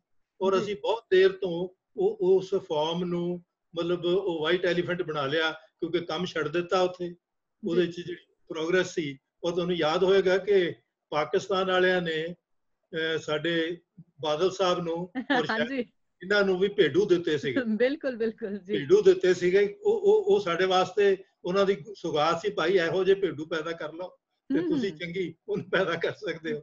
ਲੇਕਿਨ ਅਸੀਂ ਹੁਣ ਉਹ ਸਿਲਸਿਲਾ ਹੀ ਬੰਦ ਕਰ ਦਿੱਤਾ। ਉਹ ਭੇਡੂ ਪਤਾ ਨਹੀਂ ਵਿਚਾਰੇ ਪਾਕਿਸਤਾਨੀਆਂ ਨੇ ਜਿਹੜਾ ਦਿੱਤਾ ਸੀ ਉਹ ਕਿੱਥੇ ਗਿਆ, ਜਦੋਂ ਕਿ ਉਹ ਇੱਥੇ ਆਉਣਾ ਚਾਹੀਦਾ ਸੀ। ਔਰ ਨਸਲ ਦੂਜੇ ਬੰਨੇ ਸੀਗਾ ਕਿ ਸੀਡ ਪ੍ਰੋਡਕਸ਼ਨ ਜਿਹੜੀ ਹੈ ਉਹਦਾ ਫਾਰਮ ਸੀ, ਜਿਹਦੇ ਚੋਂ 300 ਏਕੜ ਜ਼ਮੀਨ ਜਿਹੜੀ ਉਹ ਸੀਡ ਫਾਰਮ ਵਿੱਚ ਗਈ। ਔਰ ਕਿਉਂਕਿ ਸਰਕਾਰੀ ਨੀਤੀ ਵਿੱਚ ਅਸੀਂ ਬੀਜ ਦਾ ਜਿਹੜਾ ਸਾਰਾ ਕਿੱਤਾ ਹੈ ਉਹ ਪ੍ਰਾਈਵੇਟ ਏਜੰਸੀਜ਼ ਨੂੰ ਦੇ ਦਿੱਤਾ। ਮੈਂ ਤੇ ਆਪਣੀ ਯੂਨੀਵਰਸਿਟੀ ਨਾਲ ਲੜਦਾ, ਮੈਂ ਕਿਹਾ ਵੀ ਤੁਸੀਂ ਜਿਹੜੇ ਹੋ, ਤੁਸੀਂ ਲੋਕਾਂ ਦਾ ਜਿਹੜਾ ਤੁਹਾਡੀ ਜ਼ਿੰਮੇਵਾਰੀ ਸੀ ਲੋਕਾਂ ਦੇ ਭਲੇ ਦੀ ਗੱਲ ਕਰਨੀ, ਲੋਕਾਂ ਦੇ ਨਾਲ ਖੜੇ ਹੋਣਾ, ਕਿਸਾਨਾਂ ਦੇ ਨਾਲ ਖੜੇ ਹੋਣਾ, ਤੁਸੀਂ ਅੱਜ ਉਹਨਾਂ ਦੇ ਖਿਲਾਫ ਜਾ ਰਹੇ ਹੋ। ਤੇ ਮੈਂ ਕਿਹਾ ਇਹਨੂੰ ਮੈਂ ਵਿਕਣਾ ਕਹਿਣਾ। ਤੇ ਮੇਰੇ ਵੀਰ ਸਾਹਿਬ ਨੇ ਮੇਰੇ ਤੇ ਬੜੀ ਨਾਰਾਜ਼ਗੀ ਜ਼ਾਹਰ ਕੀਤੀ। ਮੈਂ ਕਿਹਾ ਜੀ ਵਿਕਣਾ ਪੈਸੇ ਨਾਲ ਨਹੀਂ ਹੁੰਦਾ, ਜ਼ਮੀਰ ਨਾਲ ਵਿਕਦਾ। ਜੀ ਜੀ, ਇਹ ਪ੍ਰੋਫੈਸਰ ਸਾਹਿਬ ਮਾਫੀ ਚਾਹਾਂਗੀ ਤੁਹਾਡੀ ਗੱਲ ਮੈਂ ਜਿਹੜੀ ਟੋਕ ਰਹੀ ਹਾਂ। ਯੂਨੀਵਰਸਿਟੀ ਦੇ ਅੱਗੇ ਹੀ ਨਕਲੀ ਬੀਜਾਂ ਦਾ ਮਸਲਾ ਵੀ ਜਿਹੜਾ ਸੀਗਾ ਸਾਹਮਣੇ ਆਇਆ ਸੀਗਾ ਕਿ ਯੂਨੀਵਰਸਿਟੀ ਦੇ ਅੱਗੇ ਜਿਹੜਾ ਸੀਗਾ ਆਪਾਂ ਵਿਸ਼ਵਾਸ ਕਰਦੇ ਹਾਂ। ਬਿਲਕੁਲ ਨਹੀਂ, ਯੂਨੀਵਰਸਿਟੀ ਨੂੰ ਤੇ ਇੱਕ ਮਤਲਬ ਮੋਹਰ ਲਾਉਣ ਵਾਲੀ ਯੂਨੀਵਰਸਿਟੀ ਬਣਾਤਾ ਸੀ ਜੀ, ਜਿਹੜੀ ਕੱਲ ਤੱਕ ਵਿਗਿਆਨਿਕ ਸਮਝ ਦਿੰਦੀ ਸੀ ਕਿਸਾਨਾਂ ਨੂੰ, ਹੁਣ ਉਹਨੂੰ ਮੋਹਰ ਵਾਲੀ ਲਾਤੀ। ਔਰ ਉਹ ਵੀ ਵੱਡੀਆਂ ਕੰਪਨੀਆਂ ਜਿਹੜੀਆਂ ਮਨਸੈਂਟੋ ਵਰਗੀਆਂ ਕੰਪਨੀਆਂ ਨੇ ਉਹਨਾਂ ਦੇ ਸੀਡ ਨੂੰ ਮਾਰਕ ਲਾਉਂਦੇ ਨੇ। ਬਿਲਕੁਲ ਕੋਈ ਸ਼ੱਕ ਨਹੀਂ ਹੈ। ਸੋ ਇਸ ਕਰਕੇ ਕਿਸਾਨ ਦਾ ਜਿਹੜਾ ਭਲਾ ਹੈ ਉਹ ਕਿਤੇ ਸਾਡੇ ਮਤਲਬ ਸਾਰੇ ਗਵਰਨੈਂਸ ਵਿੱਚੋਂ, ਸਾਡੇ ਪੂਰਾ ਰਾਜ ਕਰਨ ਦੇ ਪ੍ਰਬੰਧ ਵਿੱਚੋਂ ਹੀ ਮਿਸਿੰਗ ਲੱਗਦਾ ਹੈ। ਜੀ ਜੀ ਬਿਲਕੁਲ, ਕਿਉਂਕਿ ਉਹਦੇ ਵਿੱਚੋਂ ਇਹ ਪ੍ਰੋਜੈਕਟ ਹੈ ਔਰ ਉਹ 'ਚ ਰਾਜਪੁਰਾ ਵਾਲੀ। ਔਰ ਦੂਜਾ ਉਹਦੇ 'ਚ ਬੜੀ ਇੰਟਰਸਟਿੰਗ ਗੱਲ ਜਿਹੜੀ ਹੈ ਜੀ ਜੀ ਕਿ ਇਹਦੇ ਨਾਲ ਹੀ ਇੱਕ ਸੈਂਟਰ ਵਾਲੇ ਕਾਨੂੰਨ ਬਣਾ ਰਹੇ ਨੇ ਜੀ, ਕਿਉਂਕਿ ਗੁਜਰਾਤ ਵਿੱਚ ਬਹੁਤ ਸਾਰੀ ਇੰਡਸਟਰੀ ਲੱਗੀ ਜਿਨ੍ਹਾਂ ਨੇ ਇਨਵਾਇਰਮੈਂਟ ਇੰਪੈਕਟ ਰਿਪੋਰਟ ਹੀ ਨਹੀਂ ਲਈ, ਉਹਦੀ ਕਲੀਅਰੈਂਸ ਹੀ ਨਹੀਂ ਲਈ ਜੀ। ਔਰ ਉਹ ਪਿਛਲੇ ਦਿਨੀ ਉਹ ਖਬਰ ਵੀ ਮਿਟ ਗਈ, ਕਿਉਂਕਿ ਪਿਛਲੇ ਦਿਨੀ ਵੀ ਉੱਥੇ ਇੱਕ ਇੰਡਸਟਰੀ ਵਿੱਚ ਬਹੁਤ ਵੱਡਾ ਹਾਦਸਾ ਹੋਇਆ ਜਿਹਦੇ ਵਿੱਚ 30 ਮਜ਼ਦੂਰ ਜਿਹੜੇ ਉਹ ਆਪਣੇ ਤੇ ਖਬਰ ਵੀ ਨਹੀਂ ਆਉਣ ਦਿੱਤੀ ਉਹਨਾਂ। ਜਦੋਂ ਕਿ ਆਪਾਂ ਨੂੰ ਵਿਸ਼ਾਖਾਪਟਨਮ ਵਾਲੀ ਖਬਰ ਆਈ, ਮਤਲਬ ਭੋਪਾਲ ਵਾਲਾ ਆਪਾਂ ਨੂੰ ਯਾਦ ਹੈ, ਹੋਰ ਥਾਈਂ ਆਈ, ਲੇਕਿਨ ਗੁਜਰਾਤ ਵਿੱਚ ਜਿਹੜਾ ਹੋਇਆ ਹੁਣ ਉਹਨਾਂ ਨੂੰ ਇਹ ਇੱਕ ਵੀ ਜਿਹੜੇ ਪਹਿਲਾਂ ਕਰ ਚੁੱਕੇ ਨੇ, ਜੇ ਨਹੀਂ ਲਈ ਤੇ ਹੁਣ ਦੇ ਦਿਓ। ਔਰ ਜਿਹਦੇ ਤੇ ਸੁਪਰੀਮ ਕੋਰਟ ਨੇ ਬੜਾ ਕਲੀਅਰਲੀ ਕਿਹਾ ਕਿ ਤੁਸੀਂ ਲੋਕਾਂ ਦੇ ਜਿਹੜਾ ਆਉਣ ਵਾਲਾ ਭਵਿੱਖ ਹੈ এনवायरमेंट ਨਾਲ ਖੇਡ ਰਹੇ ਹੋਵੋਗੇ। ਜੇ ਪਹਿਲਾਂ ਕਿਸੇ ਨੇ ਗਲਤੀ ਕੀਤੀ ਹੈ ਤੇ ਉਹਨੂੰ ਗਲਤੀ ਨੂੰ ਮਾਫ ਕਰਨ ਦਾ ਕੀ ਮਤਲਬ? ਇਹਦਾ ਮਤਲਬ ਹੈ ਕਿ ਇੱਥੇ ਵੀ ਦੋ ਚੀਜ਼ਾਂ ਜਿਹੜੀਆਂ ਬਹੁਤ ਹੀ ਇੰਪੋਰਟੈਂਟ ਨੇ ਕਿ ਅਖੀਰ ਤੇ ਪਿੰਡ ਦੀ ਸਾਂਝੀ ਜ਼ਮੀਨ ਜਾ ਰਹੀ ਹੈ ਲੇਕਿਨ ਪਿੰਡ ਤੇ ਸਾਰਿਆਂ ਦਾ ਨਾ। ਬਿਲਕੁਲ ਬਿਲਕੁਲ ਡਾਕਟਰ ਸਾਹਿਬ ਮੈਂ ਤੁਹਾਨੂੰ ਪ੍ਰੋਫੈਸਰ ਸਾਹਿਬ ਰੋਕਾਂਗੀ ਇੱਥੇ। ਜਿਹੜਾ ਕੇਂਦਰ ਸਰਕਾਰ ਵਾਲੀ ਤੁਸੀਂ ਗੱਲ ਤੋਰੀ ਸੀ, ਕੇਂਦਰ ਸਰਕਾਰ ਦੀ ਉਹ ਜਿਹੜਾ ਨਵਾਂ ਪ੍ਰੋਜੈਕਟ ਲੈ ਕੇ ਆ ਰਹੀ ਹੈ ਕੇਂਦਰ ਸਰਕਾਰ, ਉਹਦੇ ਨਾਲ ਕੀ ਪ੍ਰਭਾਵ ਜਿਹੜੇ ਨੇ ਉਹ ਪੈ ਸਕਦੇ ਨੇ? ਉਹਦੀ ਥੋੜਾ ਜੀ। ਉਹਦੇ ਚ ਹੈ ਕਿ ਹਰ ਜਿਹੜੀ ਵੀ ਪ੍ਰੋਜੈਕਟ, ਚਾਹੇ ਉਹ ਸੜਕ ਵਾਲੀ ਹੈ, ਚਾਹੇ ਉਹ ਈਵਨ ਡਿਫੈਂਸ ਦੀ ਹੈ, ਚਾਹੇ ਉਹ ਮਤਲਬ ਇੰਡਸਟਰੀ ਵਾਸਤੇ ਹੈ, ਜਾਂ ਕੋਈ ਵੀ ਸਰਕਾਰ ਜਾਂ ਗੈਰ ਸਰਕਾਰੀ ਤੌਰ ਤੇ ਅਗਰ ਕੋਈ ਇੰਡਸਟਰੀ ਵੀ ਲਾਉਂਦਾ ਜਾਂ ਆਪਣੀ ਇੰਡਸਟਰੀ ਨੂੰ ਵਧਾਉਣਾ ਚਾਹੁੰਦਾ, ਜਿਹੜਾ ਆਪਾਂ ਮਦਰਾਸ 'ਚ ਦੇਖਿਆ ਸੀ, ਟੂਟੀਕੋਰਨ 'ਚ ਇਹੀ ਹੋਇਆ ਸੀਗਾ ਕਿ ਉਹਨਾਂ ਨੇ ਆਪਣੀ ਕੈਪੈਸਿਟੀ ਵਧਾਉਣ ਦੀ ਕੋਸ਼ਿਸ਼ ਕੀਤੀ, ਔਰ ਉਹ ਜਿਹੜੀ ਉਹਨੇ ਮਤਲਬ ਇੱਕ ਐਡਾ ਵੱਡਾ ਮਤਲਬ ਉੱਥੇ ਕ੍ਰਾਈਸਿਸ ਕ੍ਰੀਏਟ ਕੀਤਾ। ਕਿੰਨੇ ਲੋਕ ਮਰੇ ਉਸ ਗੈਸ ਦੀ ਲੀਕ ਨਾਲ। ਵਿਸ਼ਾਖਾਪਟਨਮ 'ਚ LG ਦਾ ਪਲਾਂਟ ਸੀ, ਉਹਦੇ 'ਚੋਂ ਕਿੰਨੀ ਗੈਸ ਲੀਕ ਹੋਣ ਨਾਲ ਮਰੇ। ਗੁਜਰਾਤ ਵਾਲੇ ਜਿਹੜੀਆਂ 6 ਫੈਕਟਰੀ ਨੂੰ ਇੱਕ ਦਾ ਮਤਲਬ ਹੋਇਆ, ਉੱਥੇ ਬਹੁਤ ਵੱਡਾ ਵਿਸਫੋਟ ਹੋਇਆ, ਜਿਹਦੀ ਖਬਰ ਸਿਰਫ ਇੱਕ ਮਜ਼ਦੂਰਾਂ ਦੀ ਚੈਨਲ ਨੇ ਦਿੱਤੀ, ਦੂਜੇ ਕਿਸੇ ਨੇ ਉਹਦੀ ਗੱਲ ਹੀ ਨਹੀਂ ਕੀਤੀ। ਇਹਦਾ ਮਤਲਬ ਉਹ ਜਿਹੜਾ ਇਹ 2006 ਦਾ ਇੱਕ ਕਾਨੂੰਨ ਸੀ ਜਿਹਨੂੰ ਕਹਿੰਦੇ ਨੇ এনवायरमेंट ਇੰਪੈਕਟ ਅਸੈਸਮੈਂਟ, ਕਿ ਵਾਤਾਵਰਣ ਉੱਤੇ ਕੀ ਪ੍ਰਭਾਵ ਪਏਗਾ ਉਹਦੀ ਰਿਪੋਰਟ ਬਣਾਉਣੀ ਹੁੰਦੀ ਹੈ। ਉਹ ਟੈਕਨੀਕਲ ਰਿਪੋਰਟ ਬਣਦੀ ਜੀ। ਕਿ ਜਦੋਂ ਵੀ ਅਸੀਂ ਜਿੱਦਾਂ ਹੁਣ ਇੱਥੇ ਵੀ ਕਰ ਰਹੇ ਹਾਂ, ਇਹਨਾਂ ਨੇ ਉਹਦਾ ਕੋਈ ਨਹੀਂ ਚਰਚਾ ਕੀਤਾ ਕਿ ਇਹਨਾਂ ਨੇ ਉਹ ਟੋਟਲ ਜਿਹੜੀ ਜੋ ਵੀ ਤੁਸੀਂ ਕਰ ਰਹੇ ਹੋ, ਕਿਉਂਕਿ ਪਹਿਲਾਂ ਤਾਂ ਉਹ ਕਲੀਅਰ ਹੀ ਨਹੀਂ ਕਿ ਇਹਨਾਂ ਨੇ ਕਿੰਨੇ % ਜ਼ਮੀਨ ਜਿਹੜੀ ਹੈਗੀ ਉਹ ਨਿੱਜੀ ਵੇਚਣੀ ਹੈ ਤੇ ਕਿੰਨੇ % ਜਿਹੜੀ ਹੈ ਉਹ ਅਖੀਰ ਤੇ ਕਿਸੇ ਮਤਲਬ ਉਸ ਬਹਾਨੇ ਚ ਆਏਗੀ ਕਿ ਜੀ ਅਸੀਂ ਕਾਰਖਾਨੇ ਵਾਲਿਆਂ ਨੂੰ ਦੇ ਦਿੱਤੀ। ਔਰ ਆਪਾਂ ਨੂੰ ਇਹ ਵੀ ਪਤਾ ਹੈ ਕਿ ਜਿਹੜੀ ਕਾਰਖਾਨੇ ਵਾਲਿਆਂ ਨੂੰ ਦਿੱਤੀ ਹੈ, ਉਹਨਾਂ ਨੇ ਕਦੀ ਮਤਲਬ ਏਡੀਆਂ ਵੱਡੀਆਂ ਮਤਲਬ 5,000 10,000 ਏਕੜ ਸਪੈਸ਼ਲ ਇਕਨੋਮਿਕ ਜ਼ੋਨ ਦੇ ਨਾਂ ਤੇ ਦਿੱਤੀ ਸੀ। ਬਾਅਦ ਵਿੱਚ ਉਹਨਾਂ ਨੇ ਕੋਈ ਇੰਡਸਟਰੀ ਨਹੀਂ ਲਾਈ ਉੱਥੇ, ਔਰ ਉਹਨਾਂ ਨੇ ਮੁੜ ਕੇ ਉਹਨੂੰ ਰੈਜ਼ੀਡੈਂਸ਼ੀਅਲ ਪਲਾਟ ਦੇ ਤੌਰ ਤੇ, ਇੱਕ ਰੀਅਲ ਏਸਟੇਟ ਦੇ ਤੌਰ ਤੇ ਵੇਚਿਆ। ਤੇ ਜਿਹੜਾ ਤੁਸੀਂ ਕਹਿ ਰਹੇ ਸੀ, ਉਹ 2006 ਦਾ ਕਾਨੂੰਨ ਥੋੜੀ ਸਖਤੀ ਰੱਖਦਾ ਸੀ ਕਿ ਤੁਸੀਂ, ਔਰ ਇਹਨਾਂ ਨੇ ਲਾਉਂਦੇ ਰਹੇ। ਗੁਜਰਾਤ ਹੀ ਉਹ ਉਸ ਕਾਨੂੰਨ ਨੂੰ ਬਾਈਪਾਸ ਕਰਦਾ ਰਿਹਾ ਜੀ। ਹੁਣ ਉਹਨੂੰ ਕਵਰ ਕਰਨ ਵਾਸਤੇ ਇਹਨਾਂ ਨੇ ਇੱਕ 2020 ਵਿੱਚ ਮਾਰਚ ਵਿੱਚ, ਜਦੋਂ ਕਿ ਲੋਕੀ ਕਰੋਨਾ 'ਚ ਫਸੇ ਹੋਏ ਸੀ, ਇੱਕ ਮਤਲਬ ਇੰਸਟਰਕਸ਼ਨ ਇਸ਼ੂ ਕਰਤੀ ਕਿ 60 ਦਿਨਾਂ 'ਚ ਜੇ ਕੋਈ ਕਹਿਣਾ ਚਾਹੁੰਦਾ ਕਹਿ ਦੇ। ਜਦੋਂ ਕਿ ਅਪ੍ਰੈਲ ਵਿੱਚ ਸੁਪਰੀਮ ਕੋਰਟ ਇਹ ਕਹਿ ਰਹੀ ਹੈ ਕਿ ਤੁਸੀਂ ਇਹ ਬਹੁਤ ਵੱਡੀ ਅਣਗਹਿਲੀ ਕਰ ਰਹੇ ਹੋ, ਔਰ ਉਸ ਵੇਲੇ ਹੋ ਰਿਹਾ ਜਦੋਂ ਕਰੋਨਾ ਆਪਣੇ ਆਪ ਵਿੱਚ ਹੀ এনवायरमेंट ਦਾ ਵੀ ਇੱਕ ਅਸਰ ਹੈ ਸਾਡੇ ਤੇ, ਜਿਹੜਾ ਅਸੀਂ এনवायरमेंट ਨੂੰ ਕੇਅਰ ਕੀਤੀ। ਔਰ ਉਹਦੇ 'ਚ ਇਹਨਾਂ ਨੇ ਕੀ ਪਾਤਾ ਕਿ ਤੁਹਾਨੂੰ ਮਤਲਬ ਅਸੈਸਮੈਂਟ ਜਿਹੜੀ B2 ਕੈਟੇਗਰੀ ਕਹਿੰਦੇ ਨੇ, ਉਹਦੇ ਵਿੱਚ ਤੁਹਾਨੂੰ ਅਸੈਸਮੈਂਟ ਦੀ ਲੋੜ ਹੀ ਨਹੀਂ ਹੈ। ਪਰ ਰਿਪੋਰਟ ਬਣੇਗੀ ਉਹ ਤਰੀਕੇ ਨਾਲ ਬਣੀ ਹੋਣੀ ਚਾਹੀਦੀ ਹੈ, ਬਸ ਉਹ ਪਾਸ ਹੋ ਜਾਏਗੀ। ਤਰੀਕਾ ਕੀ ਹੈ? ਅੱਛਾ, ਇਹਦੇ ਵਿੱਚ ਇੱਕ ਹੋਰ ਬਹੁਤ ਇੰਪੋਰਟੈਂਟ ਫੈਕਟਰ ਜਿਹੜਾ ਮਤਲਬ ਬਾਈਪਾਸ ਹੋ ਰਿਹਾ ਸਾਡੇ ਇੱਥੇ ਵੀ, ਉਹ ਇਹ ਹੈਗਾ ਕਿ ਇਹਦੇ ਵਿੱਚ ਤੁਹਾਨੂੰ ਮਤਲਬ ਪਬਲਿਕ ਕੰਸਲਟੇਸ਼ਨ ਲੈਣੀ ਪੈਂਦੀ ਹੈ। ਹਾਂਜੀ। ਔਰ ਉਹਦੀ ਤੁਹਾਨੂੰ ਮੈਂ ਐਗਜ਼ਾਮਪਲ ਦੱਸਦਾ ਕਿ ਉੜੀਸਾ ਵਿੱਚ 2 ਵੱਡੀਆਂ ਮਲਟੀਨੈਸ਼ਨਲ ਕੰਪਨੀਆਂ ਜਿਹੜੀਆਂ ਨੇ, ਉਹਨਾਂ ਨੂੰ ਬੰਦ ਕੀਤਾ ਉਹਨਾਂ ਨੇ, ਕਿਉਂਕਿ ਉਹ ਪਹਾੜ ਦੇ ਵਿੱਚ ਮਾਈਨਿੰਗ ਕਰਨਾ ਚਾਹੁੰਦੇ ਸੀ, ਜਿਸ 'ਚ ਵੇਦਾਂਤਾ ਸੀ ਔਰ ਇੱਕ ਪੋਸਕੋ ਸੀ। ਪੋਸਕੋ ਸਾਊਥ ਕੋਰੀਆ ਦੀ ਕੰਪਨੀ ਸੀ। ਔਰ ਉੱਥੇ ਇੰਟਰਨੈਸ਼ਨਲ ਕੋਰਟ ਕੋਲ ਗਏ ਉਹ ਵੀ ਅਸੀਂ ਤੇ ਜੀ ਦੇਖੋ ਇੰਟਰਨੈਸ਼ਨਲ ਕੰਪਨੀ ਆ, ਸਾਨੂੰ ਉੱਥੇ ਕੰਮ ਨਹੀਂ ਕਰਨ ਦਿੰਦੇ। ਔਰ ਅਖੀਰ ਤੇ ਜਦੋਂ ਉਹਨਾਂ ਨੂੰ ਦੱਸਿਆ ਕਿ ਹਿੰਦੁਸਤਾਨ ਦੇ ਕਨਸਟੀਟਿਊਸ਼ਨ ਵਿੱਚ ਜਿਹੜੀ ਗ੍ਰਾਮ ਸਭਾ ਹੈ ਉਹ ਸਭ ਤੋਂ ਉੱਤਮ ਹੈ ਜੀ, ਕਿਉਂਕਿ ਅਗਰ ਪਿੰਡ 'ਚ ਕੋਈ ਕੰਮ ਕਰਨਾ ਹੈ, ਪਿੰਡ ਦਾ ਸਾਰੀ ਪਲੈਨਿੰਗ ਕਰਨੀ ਹੈ ਤਾਂ ਗ੍ਰਾਮ ਸਭਾ ਨੇ ਕਰਨੀ ਹੈ ਜੀ। ਔਰ ਉਹ ਇੰਟਰਨੈਸ਼ਨਲ ਕੋਰਟ ਨੇ ਉਹਨਾਂ ਨੂੰ ਕਹਿਤਾ ਕਿ ਭਾਈ ਜਿੰਨਾ ਚਿਰ ਤੁਹਾਡੀਆਂ ਉਹ ਗ੍ਰਾਮ ਸਭਾ ਨਹੀਂ ਅਪਰੂਵ ਕਰਦੀਆਂ, ਉਹਨਾਂ ਚਿਰ ਤੱਕ ਤੁਸੀਂ ਉੱਥੇ ਕੰਮ ਨਹੀਂ ਕਰ ਸਕਦੇ ਜੀ। ਔਰ ਉਹ ਜਿਹੜੀਆਂ ਦੋਨੋਂ ਪ੍ਰੋਜੈਕਟ ਬੰਦ ਹੋਈਆਂ ਉੜੀਸਾ ਵਿੱਚ ਜੀ। ਸਾਡੇ ਇੱਥੇ ਵੀ ਔਰ ਹੁਣ ਜਿਹੜਾ ਕਾਨੂੰਨ ਬਣਾ ਰਹੇ ਨੇ ਉਹਦੇ ਵਿੱਚ ਹੈ ਕਿ ਵੀ ਜੇ ਤੁਸੀਂ ਉਹ ਕਹਿ ਦੇ ਕਿ ਜਿੱਥੇ ਲੜਾਈ ਝਗੜਾ ਹੋਣ ਦਾ, ਜੇ ਲੋਕ ਇਕੱਠੇ ਹੋਏ ਤਾਂ ਲੜਾਈ ਝਗੜਾ ਹੋਊਗਾ, ਤੇ ਕਹਿੰਦੇ ਜੀ ਫਿਰ ਆਪਾਂ ਉਹ ਕੰਸਲਟੇਸ਼ਨ ਹੀ ਛੱਡ ਦਿਆਂਗੇ। ਮਤਲਬ ਲੋਕਾਂ ਨੂੰ ਬਾਈਪਾਸ ਕਰਕੇ ਲੋਕਾਂ ਦੇ ਹੱਕ ਦੇ ਉੱਤੇ ਤੇ ਖਤਰਾ ਹੋਏਗਾ ਹੀ ਜੀ। এনवायरमेंट ਵਾਸਤੇ ਤੁਸੀਂ ਇੱਕ ਬੰਬ ਦੱਬ ਰਹੇ ਹੋਵੋਗੇ। ਬਿਲਕੁਲ। ਕਿ ਇੰਡਸਟਰੀਲਿਸਟ ਜਿਹੜਾ ਹੈ ਉਹ ਤੇ ਮੁਨਾਫੇ ਵਾਸਤੇ ਇੰਡਸਟਰੀ 'ਚ ਖੜੀ ਕਰ ਰਿਹਾ, ਉਹ ਕੋਈ ਇਨਸਾਨੀਅਤ ਨਾਤੇ ਤੇ ਕਰ ਨਹੀਂ ਰਿਹਾ ਜੀ ਜੀ। ਜਿੱਦਾਂ ਹੁਣ ਇੱਕ ਐਗਜ਼ਾਮਪਲ ਲੈ ਲਓ ਤੁਸੀਂ, ਸਰਕਾਰ ਦੀ ਆਪਣੇ ਜੇ ਹੁਣ ਮਤਲਬ ਇੱਥੋਂ ਦਿੱਲੀ ਤੋਂ ਆਪਾਂ ਲੁਧਿਆਣੇ ਤੋਂ ਜਲੰਧਰ ਦਾ ਹੀ ਲੈ ਲਈਏ, ਕਿੰਨੇ ਦਰਖਤ ਸੀਗੇ। ਬਿਲਕੁਲ। ਔਰ ਇਹ ਕਹਿੰਦੇ ਰਹੇ ਜੀ ਇਹ ਦਰਖਤ ਅਸੀਂ ਲਗਾ ਦੇਾਂਗੇ ਜੀ, ਮਤਲਬ ਕਿ ਕਿੱਥੇ ਲੱਗੇ ਨੇ। এনवायरमेंट ਨੂੰ ਏਦਾਂ ਖਰਾਬ ਕੀਤਾ।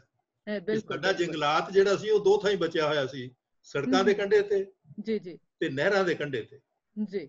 ਨਹਿਰਾਂ ਦੇ ਉੱਤੇ ਵੀ ਸੜਕਾਂ ਬਣਾਤੀਆਂ ਅਸੀਂ, ਉੱਥੋਂ ਵੀ ਦਰਖਤ ਖਤਮ ਕਰਤੇ। ਬਿਲਕੁਲ ਇਹ ਏਡਾ ਵੱਡਾ ਮਤਲਬ ਸੀ ਹੁਣ, ਤੇ ਤੁਸੀਂ ਇੱਥੋਂ ਤੁਹਾਨੂੰ ਸਿਰ ਢੱਕਣ ਲਈ ਦਰਖਤ ਨਹੀਂ ਲੱਭਦਾ। ਹਾਂਜੀ ਬਿਲਕੁਲ ਬਿਲਕੁਲ ਬਿਲਕੁਲ। ਇਹ ਜਿਹੜਾ ਵਿਕਾਸ ਹੈ ਇਹ ਵਿਨਾਸ਼ ਨੂੰ ਵੀ ਜਨਮ ਦੇ ਰਿਹਾ ਹੈ ਜੀ। ਤਾਂ ਹੀ ਮੈਂ ਕਹਿੰਦਾ ਕਿ ਰਿਫਾਰਮ ਜਦੋਂ ਕੋਈ ਕਵੇ ਤੇ ਉਦੋਂ ਇਹ ਸਮਝੋ ਕਿ ਡਿਫਾਰਮ ਹੋ ਰਿਹਾ। ਬਿਲਕੁਲ ਬਿਲਕੁਲ ਬਿਲकुल। ਡਾਕਟਰ ਸਾਹਿਬ ਤੁਸੀਂ ਜ਼ਿਕਰ ਕੀਤਾ ਕਿ ਪਹਿਲਾਂ ਵੀ 2 ਜਿਹੜੇ ਫਾਰਮ ਨੇ ਉਹ ਬੰਦ ਹੋਏ, ਇਹ ਤਾਂ ਸੁਭਾਵਿਕ ਹੈ ਕਿ ਬਹੁਤ ਸਾਰੇ ਗਰੀਬ ਪਰਿਵਾਰਾਂ ਨੂੰ ਢਾਲ ਲੱਗੀ ਹੋਏਗੀ, ਕਿਸੇ ਦੀ ਰੋਟੀ ਰੋਜੀ ਨੂੰ ਲੱਤ ਜਿਹੜੀ ਆ ਵੱਜੀ ਹੋਏਗੀ, ਤੇ ਸਰਕਾਰਾਂ ਨੇ ਕੀ ਕੀਤਾ ਹੋਏਗਾ, ਇੱਕ ਲਾਰਾ ਹਨਾ ਉਹ ਹੋਇਆ ਹੋਏਗਾ। ਹੁਣ ਜਿਹੜਾ ਸਤਲੁਜ ਲਾਗੇ ਜਿਹੜਾ ਮੱਤੇਵਾੜਾ ਦੇ ਨਜ਼ਦੀਕ ਰਹਿੰਦੇ ਬਹੁਤ ਸਾਰੇ ਦਲਿਤ ਪਰਿਵਾਰ ਜਿਹੜੇ ਨੇ ਰਹਿੰਦੇ ਨੇ, ਉਹਨਾਂ ਦੀ ਜ਼ਮੀਨ ਅਕਵਾਇਰ ਕਰਨ ਦਾ ਫਰਮਾਨ ਜਿਹੜਾ ਉਹ ਜਾਰੀ ਕਰ ਦਿੱਤਾ ਗਿਆ। ਕੀ ਲੱਗਦਾ ਕਿ ਇਹਨਾਂ ਦੇ ਵੀ ਕੁਝ ਪੇੜ ਪੱਲੇ ਪੈਣ ਦੀ ਸੰਭਾਵਨਾ ਹੈਗੀ ਹੈ ਕਿ ਜਾਂ ਇਹਨਾਂ ਨੂੰ ਲਾਰੇ ਦੇ ਵਿੱਚ ਹੀ ਜਿਹੜਾ ਉਹ ਰੱਖਿਆ ਜਾਏਗਾ? ਦੇਖੋ ਇਹ ਵਿਚਾਰੇ ਕਿੱਥੇ ਜਾਣਗੇ? ਜੀ ਉਹਦੇ ਵਿੱਚ ਹੈ ਕਿ 2013 ਦਾ ਇੱਕ ਕਾਨੂੰਨ ਇਹਨਾਂ ਨੇ ਬਣਾਇਆ ਸੀ ਜੀ ਕਿ ਜਦੋਂ ਕਿਤੇ ਐਕਵਾਇਰ ਕਰਾਂਗੇ ਤੇ ਉਦੋਂ ਇੱਕ ਤੇ ਪੂਰੇ ਪਿੰਡ ਦਾ, ਕਿਉਂਕਿ ਇਸੇ ਕਰਕੇ ਗ੍ਰਾਮ ਸਭਾ ਦੀ ਅਪਰੂਵਲ ਚਾਹੀਦੀ ਹੈ ਜੀ, ਔਰ ਗ੍ਰਾਮ ਸਭਾ ਤਾਂ ਬਣਦੀ ਜੇ 80% ਲੋਕ ਇਕੱਠੇ ਹੋਣ। ਜੀ ਬਿਲਕੁਲ। ਇਹਨਾਂ ਨੇ ਕਿ ਮੈਨੂੰ ਨਹੀਂ ਲੱਗਦਾ ਕਿਸੇ ਨੇ ਪੁੱਛਿਆ ਹੋਵੇ, ਸਰਪੰਚਾਂ ਨੂੰ ਖਰੀਦ ਲਿਆ ਜੀ, ਉਹਨਾਂ ਤੋਂ ਮਤਲਬ ਉਹਨਾਂ ਨੇ ਝੂਠੇ ਦਸਤਖਤ ਕਰਵਾ ਲਏ ਹੋਣਗੇ। ਔਰ ਕਈ ਥਾਈਂ ਅਸੀਂ ਹੁਸ਼ਿਆਰਪੁਰ ਵਿੱਚ ਇਹੋ ਜਿਹੇ ਇਸ਼ੂਜ਼ ਦੇ ਉੱਤੇ, এনवायरमेंट ਦੇ ਇਸ਼ੂ ਤੇ ਜਦੋਂ ਲੜੇ, ਉੱਥੇ ਵੀ ਇੱਕ ਮਤਲਬ ਫੈਕਟਰੀ ਲੱਗ ਰਹੀ ਸੀਗੀ, ਉਹ ਆਪਣਾ ਪਹਿਲਾਂ ਤੇ ਪਲਾਈ ਬਣਾਉਣ ਦਾ ਉਹਨਾਂ ਨੇ ਕੀਤਾ ਜੀ ਉਹਦੇ ਵਿੱਚ। ਔਰ ਜਿਹੜਾ ਤੁਸੀਂ ਸਵਾਲ ਰੇਜ਼ ਕਰ ਰਹੇ ਹੋ ਕਿ ਅਖੀਰ ਤੇ ਉਹ ਜ਼ਮੀਨ ਜਿਹੜੀ ਸਾਂਝੀ ਸੀ ਉਹਦੇ ਵਿੱਚ ਮਤਲਬ ਬਹੁਤ ਸਾਰੇ ਦਲਿਤ ਪਰਿਵਾਰ, ਛੋਟੇ ਕਿਸਾਨੀ, ਉਹ ਉਹਦੇ ਤੇ ਪਲਦੇ ਜੀ। ਮੇਰਾ ਸਵਾਲ ਦੂਜਾ ਹੈ ਕਿ ਕੀ ਜਿਹੜਾ ਪਿੰਡ ਦੀ 400 ਏਕੜ ਇੱਕ ਪਿੰਡ ਦੀ ਜ਼ਮੀਨ ਲਈ ਜਾ ਰਹੀ ਹੈ, ਹਾਂਜੀ ਉਹ ਹਾਂਜੀ, ਪਤਾ ਵੀ ਕੋਈ ਭਲਾ ਹੋਏਗਾ ਕਿ ਨਹੀਂ ਹੋਏਗਾ? ਉਹ 400 ਇੱਕ ਖਰੀਦ ਰਹੇ ਨੇ, ਇਹ ਹੈ ਕਿ ਉਹਨਾਂ ਨੇ ਮੁੱਲ ਪਾਇਆ ਉਹਦਾ, ਔਰ ਮੁੱਲ ਵਿੱਚ ਇਹ ਹੈ ਕਿ ਵੀ ਉਹ ਜਿਹੜੇ ਵਾਹੀਕਾਰ ਨੇ ਉਹਨਾਂ ਨੂੰ, ਲੇਕਿਨ ਵਾਹੀਕਾਰ ਨੂੰ ਤੁਸੀਂ ਇੱਕ ਵਾਰੀ ਪੈਸੇ ਦੇ ਦਿਓਗੇ, ਉਹਦੇ ਬੈਂਕ ਨੇ ਲੈ ਜਾਣੇ ਜਿਹੜਾ ਕਰਜ਼ਾ ਉਹਦੇ ਉੱਤੇ, ਉਹਦੇ ਪੱਲੇ ਕੀ ਰਹੇਗਾ? ਉਹ ਤੇ ਜੌਬਲੈਸ ਹੋ ਜਾਏਗਾ। ਔਰ ਉਹਦਾ ਮੈਨੂੰ ਇੱਕੋ ਹੀ ਜਿਹੜਾ ਭੈ ਲੱਗਦਾ ਹੁੰਦਾ ਕਿ ਪਿਛਲੇ ਦਿਨੀ ਮੋਦੀ ਸਾਹਿਬ ਨੇ ਇੱਕ ਬਹੁਤ ਵਧੀਆ ਅੰਕੜੇ ਦਿੱਤੇ ਜਿਹਨੂੰ ਸ਼ਾਇਦ ਸਾਡੀ ਨਜ਼ਰ ਪੂਰੀ ਤਰ੍ਹਾਂ ਦੇਖ ਨਹੀਂ ਸਕੀ। ਉਹਨਾਂ ਕਿਹਾ ਕਿ 80 ਕਰੋੜ ਲੋਕਾਂ ਨੂੰ ਮੈਂ 5 ਕਿਲੋ ਮਹੀਨੇ ਦੇ ਦਾਣੇ ਦਿਆਂਗਾ, 1 ਕਿਲੋ ਦਾਲ ਦਿਆਂਗਾ। ਇਹਦਾ ਮਤਲਬ ਕੀ ਹੈ? ਇਹਦਾ ਮਤਲਬ ਹੈ ਕਿ ਅਸੀਂ 80 ਕਰੋੜ ਲੋਕਾਂ ਨੂੰ ਇੱਕ ਕਰੋਨਾ ਦੇ 2 ਮਹੀਨੇ ਬੰਦ ਕਰਕੇ ਉਹਨਾਂ ਦੀ ਸੇਵਿੰਗ ਖਤਮ ਕਰਕੇ ਔਰ ਡੀਮੋਨਟਾਈਜੇਸ਼ਨ ਨਾਲ ਸੇਵਿੰਗ ਖਤਮ ਕਰਕੇ ਉਹਨਾਂ ਨੂੰ ਕੰਗਾਲ ਕਰ ਦਿੱਤਾ। ਬਿਲਕੁਲ। 30 ਕਰੋੜ ਚੋਂ 80 ਕਰੋੜ ਕੰਗਾਲ ਕਰਤੇ ਨੇ। ਬਿਲਕੁਲ। ਇਹ ਜਿਹੜਾ ਕੰਗਾਲੀ ਵੱਲ ਨੂੰ ਜਾ ਰਿਹਾ ਰਾਹ ਹੈ, ਇਹਨੂੰ ਰੋਕਣ ਦੀ ਲੋੜ ਹੈ ਔਰ ਉਹਦੇ ਤੇ ਲੋਕਾਂ ਦੀ ਚੇਤਨਤਾ ਦੀ ਲੋੜ ਹੈ। ਔਰ ਇਹ ਜਿਹੜਾ এনवायरमेंट, ਕਿਉਂਕਿ ਉਹਨਾਂ ਨੇ ਇਹਨੂੰ ਕਰੋਨਾ ਦੇ ਵਿੱਚ ਹੀ, ਕਿਉਂਕਿ ਏਡੀ ਕਿਹੜੀ ਮਤਲਬ ਆਫਤ ਆਈ ਹੋਈ ਸੀ ਕਿ ਤੁਸੀਂ ਉਹਨੂੰ ਕਹੋ ਕਿ ਜੀ 60 ਦਿਨਾਂ 'ਚ ਦੱਸ ਦਿਓ, ਉਹ ਤੇ ਝਾਰਖੰਡ ਦੀ ਹਾਈ ਕੋਰਟ ਵਿੱਚ ਪੈ ਗਈ ਤੇ ਉਹਨਾਂ ਨੇ ਹੁਣ 15 ਅਗਸਤ ਤੱਕ ਉਹਦੀ ਤਰੀਕ ਵਧਾਤੀ, ਕਿੰਨੀ 15 ਤਰੀਕ ਤੱਕ ਲੋਕ ਦੇ ਸਕਦੇ। ਸਾਡਾ ਇਹ ਸੀਗਾ ਕਿ ਵੀ ਆਪਾਂ ਬੰਬਾਰ ਕਰੀਏ ਇਹਨਾਂ ਨੂੰ, ਕਿਉਂਕਿ ਹੁਣ ਅੱਜ ਹੀ ਦੇਖੋ ਨਾ ਜਿਹੜਾ ਆਰਡਰ ਆ ਗਿਆ ਕਿ ਤੁਸੀਂ ਕਿਤੇ ਇਕੱਠੇ ਨਹੀਂ ਹੋ ਸਕਦੇ, ਕਿਉਂਕਿ ਸਰਕਾਰ ਨੂੰ ਇਕੱਠੇ ਹੋਣ ਤੋਂ ਡਰ ਲੱਗ ਰਿਹਾ, ਕਿਉਂਕਿ ਉਹਨਾਂ ਕੋਲ ਜਵਾਬ ਨਹੀਂ ਹੈ। ਔਰ ਦੂਜੇ ਬੰਨੇ ਕਹਿੰਦੇ ਤੁਸੀਂ ਈਮੇਲ ਕਰੋ। ਮੈਂ ਕਿਹਾ ਬਿਲਕੁਲ ਠੀਕ ਹੈ, ਅਸੀਂ ਹੁਣ ਬੰਬਾਰ ਕਰੀਏ ਉਹਨਾਂ ਨੂੰ ਈਮੇਲ ਨਾਲ, ਔਰ ਫਿਰ ਦੇਖੀਏ ਜਵਾਬ ਆਉਂਦਾ ਕਿ ਨਹੀਂ ਆਉਂਦਾ। ਜਵਾਬ ਆਉਂਦਾ। ਸਾਡੀ ਡਿਸਕਸ਼ਨ ਫਿਰ ਡਿਜੀਟਲੀ ਹੋਏਗੀ ਉਹਨਾਂ ਨਾਲ। ਬਿਲਕੁਲ। ਔਰ ਜਿੰਨਾ ਚਿਰ ਤੱਕ ਅਸੀਂ ਇਹ ਹੁਣ ਬੰਬਾਰ ਕਰਨਾ ਨਹੀਂ ਸ਼ੁਰੂ ਕਰਦੇ, ਔਰ ਇਸੇ ਤਰ੍ਹਾਂ ਹੀ ਇਹ ਜਿਹੜਾ ਮਤਲਬ এনवायरमेंट ਇੰਪੈਕਟ ਅਸੈਸਮੈਂਟ ਰੂਲਸ ਨੇ 2020 ਦੇ, ਇਹਦੇ ਉੱਤੇ ਸੈਂਟਰ ਗਵਰਨਮੈਂਟ ਨੂੰ ਕਰਨ ਦੀ ਲੋੜ ਹੈ। ਮਿਨਿਸਟਰੀ ਆਫ ਜਿਹੜੀ ਮਤਲਬ ਫੋਰੈਸਟ ਐਂਡ এনवायरमेंट ਮਤਲਬ ਹੈਗੀ ਹੈ, ਉਹਦਾ ਈਮੇਲ ਐਡਰੈਸ ਦਿੱਤਾ ਹੋਇਆ। ਤਾਂ ਮੈਂ ਤੇ ਰਿਕੁਐਸਟ ਕਰਾਂਗਾ ਕਿ ਇਹ ਨੈਸ਼ਨਲੀ ਨਹੀਂ, ਇੰਟਰਨੈਸ਼ਨਲ ਲੈਵਲ ਤੇ ਸਾਨੂੰ ਅੱਜ ਜੇ ਅਸੀਂ ਪੰਜਾਬ ਨੂੰ, ਕਿਉਂਕਿ ਇਹ ਪੰਜਾਬ ਉਹਦੀ ਨਜ਼ਰ 'ਚ ਹੀ ਕਰ ਰਿਹਾ। ਬਿਲਕੁਲ। ਕਿਉਂਕਿ ਉਹਦੇ 'ਚ ਹੈਗਾ ਕਿ ਤੁਹਾਨੂੰ ਕੋਈ ਅਪਰੂਵਲ ਲੈਣ ਦੀ ਲੋੜ ਨਹੀਂ। ਹਾਂਜੀ। ਫਿਰ ਇਹ ਮਤਲਬ ਇਹ ਵੀ ਧੋਖਾ ਦੇਣਗੇ ਕਿ ਜੀ ਅਸੀਂ ਇੰਡਸਟਰੀ ਨੂੰ ਦੇ ਰਹੇ ਹਾਂ, ਪਰ ਉਹ ਇੰਡਸਟਰੀ ਵਾਲੇ ਨੂੰ ਕੁਝ ਪੁੱਛਣ ਦੀ ਲੋੜ ਨਹੀਂ ਕਿ ਉਹ ਕੀ ਕਰੇਗਾ। ਫਿਰ ਅਸੀਂ ਕਹਿੰਦੇ ਆ ਕਿ ਉਹ ਜਿਹੜਾ ਬੰਦਾ ਹੈ ਉਹ ਆਪ ਹੀ ਦੇਖ ਲੂਗਾ ਕਿ ਉਹਨੇ ਕੀ ਕਰਨਾ। ਸਰਕਾਰ ਜਿਹੜੀ ਲੋਕਾਂ ਦੀ ਨਜ਼ਰਸਾਨੀ ਖਤਮ ਹੋ ਗਈ, ਸਰਕਾਰ ਆਪਣੇ ਆਪ ਨਜ਼ਰ। ਮੈਂ ਇਹ ਕਹਿੰਦਾ ਹੁੰਦਾ ਕਿ ਵੀ ਅੱਜ ਵਾਕਿਆ ਹੀ ਅਸੀਂ ਮਹਾਭਾਰਤ ਦੇਖ ਰਹੇ ਹਾਂ, ਕਿਉਂਕਿ ਮਹਾਭਾਰਤ ਦਾ ਜਿਹੜਾ ਧ੍ਰਿਤਰਾਸ਼ਟਰ ਸੀ ਉਹ ਅੱਖੋਂ ਅੰਨਾ ਨਹੀਂ ਸੀ, ਉਹ ਅੰਨੀ ਗਵਰਨੈਂਸ ਕਰਦਾ ਸੀ। ਜੀ ਬਿਲਕੁਲ। ਉਹ ਨਜ਼ਰ ਅੰਦਾਜ਼ ਕਰਦਾ ਸੀ ਜਿਹੜੀਆਂ ਚੀਜ਼ਾਂ ਸਮਾਜ ਦੇ ਖਿਲਾਫ ਹੁੰਦੀਆਂ ਸੀਗੀਆਂ, ਔਰਤ ਦੇ ਖਿਲਾਫ ਹੁੰਦੀਆਂ ਸੀ। ਤੇ ਮੈਂ ਕਿਹਾ ਉਹਦੀ ਵਜ਼ੀਰ ਜਿਹੜੀ ਸੀ ਉਹ ਵੱਡੀ ਮਹਾਰਾਣੀ ਸੀ, ਉਹ ਕਹਿੰਦੀ ਭਾਈ ਮੈਂ ਤੈਨੂੰ ਦੱਸਦੀ ਆ, ਤੂੰ ਸੁਣਦਾ ਵੀ ਨਹੀਂ, ਤੂੰ ਕੱਲਾ ਅੰਨਾ ਹੀ ਨਹੀਂ ਭੋਲਾ ਵੀ ਹੈ, ਤੇ ਮੈਂ ਅੱਖਾਂ ਤੇ ਪੱਟੀ ਬੰਨ ਲਈ।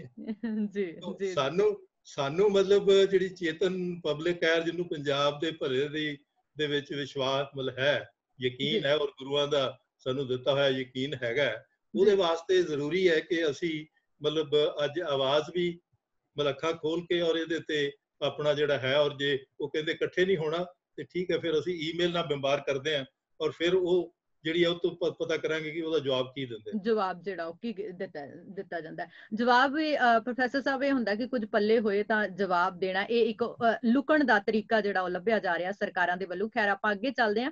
ਕੋਰੋਨਾ ਦਾ ਸੰਕਟ ਅਜੇ ਟਲਿਆ ਨਹੀਂ ਹੈ, ਆਰਥਿਕ ਮੰਦੀ ਜਿਹੜੀ ਹੈ ਲਗਾਤਾਰ ਪੈਰ ਪਸਾ ਰਹੀ ਹੈ, ਤੇ ਜਦੋਂ ਇਹ ਜਿਹੇ ਮਸਲੇ ਜਿਹੜੇ ਨੇ ਉਭਾਰੇ ਜਾਂਦੇ ਨੇ ਜਾਂ ਇਹ ਜਿਹੇ ਸਟੈਪ ਜਦੋਂ ਸਰਕਾਰ ਲੈਂਦੀ ਹੈ, ਇਸ ਨੂੰ ਕੀ ਮੰਨਿਆ ਜਾਏ? ਆਰਥਿਕ ਮੰਦੀ ਦਾ ਨਤੀਜਾ ਜਿਹੜਾ ਉਹ ਤਾਂ ਆਪਾਂ ਮੰਨ ਹੀ ਲੈਂਦੇ ਹਾਂ, ਇਸ ਤੋਂ ਪਹਿਲਾਂ ਵੀ ਸਰਕਾਰਾਂ ਕੁਝ ਇਹੋ ਜਿਹੇ ਅਲੀਕਣੇ ਜਾਂ ਕਾਰਨਾਮੇ ਮਤਲਬ ਸ਼ੁਰੂ ਤੋਂ ਹੀ ਕਰਦੀਆਂ ਆ ਰਹੀਆਂ ਨੇ?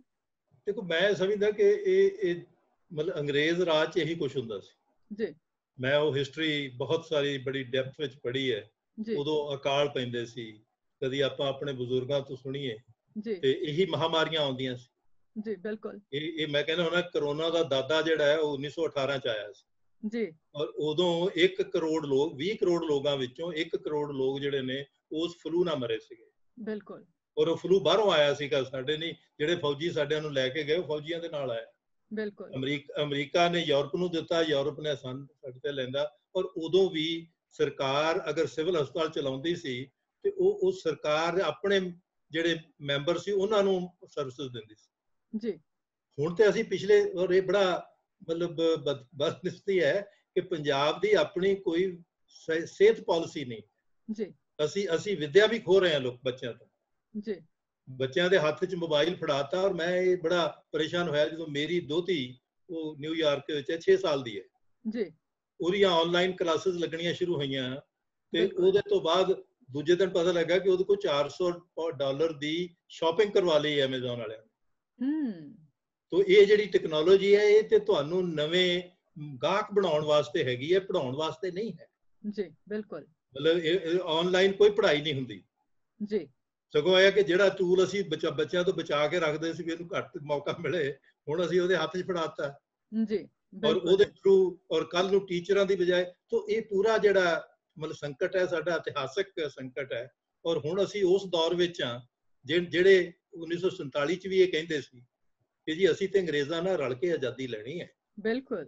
ਇਹ ਮਤਲਬ ਡਾਕੂਮੈਂਟਡ ਹੈ ਕਿ ਮਿਸਟਰ ਮੁੰਜੇ ਜਿਹੜੇ ਵੀਰ ਸਵਰਕਰ ਦੇ ਬੜੇ ਔਰ ਆਰਐਸਐਸ ਦੇ ਬੜੇ ਵੱਡੇ ਮੋਹਰੀਆਂ ਚੋਂ ਸੀ, ਉਹਨਾਂ ਦਾ ਬਿਆਨ ਛਪਿਆ ਸੀ ਕਿ ਜੀ ਅਸੀਂ ਮਤਲਬ ਲੜ ਕੇ ਅਸੀਂ ਇਹਨਾਂ ਨਾਲ, ਔਰ ਅੱਜ ਵੀ ਅਸੀਂ ਮਤਲਬ ਉਹਨਾਂ ਹੀ ਵਿਦੇਸ਼ੀਆਂ ਨਾਲ ਆਪਣਾ ਪਾ ਰਹੇ ਹਾਂ।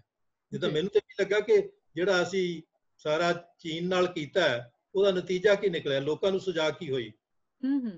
ਮਤਲਬ ਕਾਫੀ ਭਰ ਕੇ ਅਸੀਂ ਮਤਲਬ ਹਥਿਆਰ ਖਰੀਦ ਲਏ, ਚਾਹੇ ਰੂਸ ਕੋ ਖਰੀਦੇ। ਅਮਰੀਕਾ ਕੱਲ ਹੀ ਸੀਗਾ ਕਿ 80,000 ਰਾਈਫਲ ਹੁਣ ਅਸੀਂ ਅਮਰੀਕਾ ਤੋਂ ਖਰੀਦਾਂਗੇ।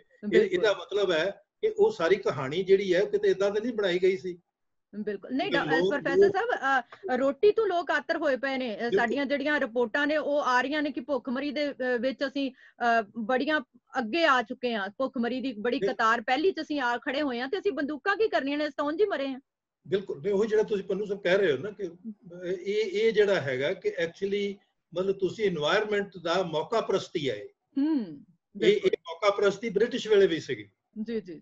ਮਤਲਬ ਜਦੋਂ 1890 ਤੋਂ 1900 ਤੱਕ ਮਤਲਬ ਇੰਨੇ ਅਕਾਲ ਪਏ ਕਿ ਮਤਲਬ 1 ਕਰੋੜ 90 ਲੱਖ ਲੋਕ 20 ਕਰੋੜ ਚੋਂ ਭੁੱਖ ਨਾਲ ਮਰੇ ਸੀ। ਹਾਂਜੀ ਬਿਲਕੁਲ। ਸਾਡੇ ਬਾਬੇ ਉਹਦੇ ਤੋਂ ਹੀ ਬਾਹਰ ਗਏ ਸੀਗੇ ਕਿ ਵੀ ਚਲੋ ਬਾਹਰ ਮਿਹਨਤ ਕਰਕੇ ਕਰ ਲਾਂਗੇ। ਹੁਣ ਵੀ ਉਹੀ ਹਾਲ ਹੈ। ਸਾਡੇ ਜਿਹੜੇ ਬਾਹਰ ਮਿਹਨਤੀ ਲੋਕ ਨੇ ਉਹਨਾਂ ਨੂੰ ਵੀ ਧੱਕੇ ਪੈ ਰਹੇ ਨੇ। ਬਿਲਕੁਲ। ਉਦੋਂ ਬਾਬਿਆਂ ਨੇ ਕਿਹਾ ਸੀਗਾ ਕਿ ਵੀ ਦੇਸ਼ ਵੀ ਧੱਕੇ ਤੇ ਵਿਦੇਸ਼ ਵੀ ਧੱਕੇ। ਹੁਣ ਜਿਹੜੇ ਨੌਜਵਾਨ ਸਮਝਦੇ ਸੀ ਵੀ ਅਸੀਂ ਉੱਥੇ ਜਾ ਕੇ ਮਿਹਨਤ ਕਰ ਲਾਂਗੇ, ਉਹਨਾਂ ਲਈ ਵੀ ਦਰਵਾਜ਼ੇ ਬੰਦ ਹੋ ਰਹੇ। ਇਸ ਕਰਕੇ ਬਹੁਤ ਜ਼ਰੂਰੀ ਹੈ ਕਿ ਅੱਜ ਪੰਜਾਬ ਨੂੰ ਸਾਂਭਿਆ ਜਾਵੇ।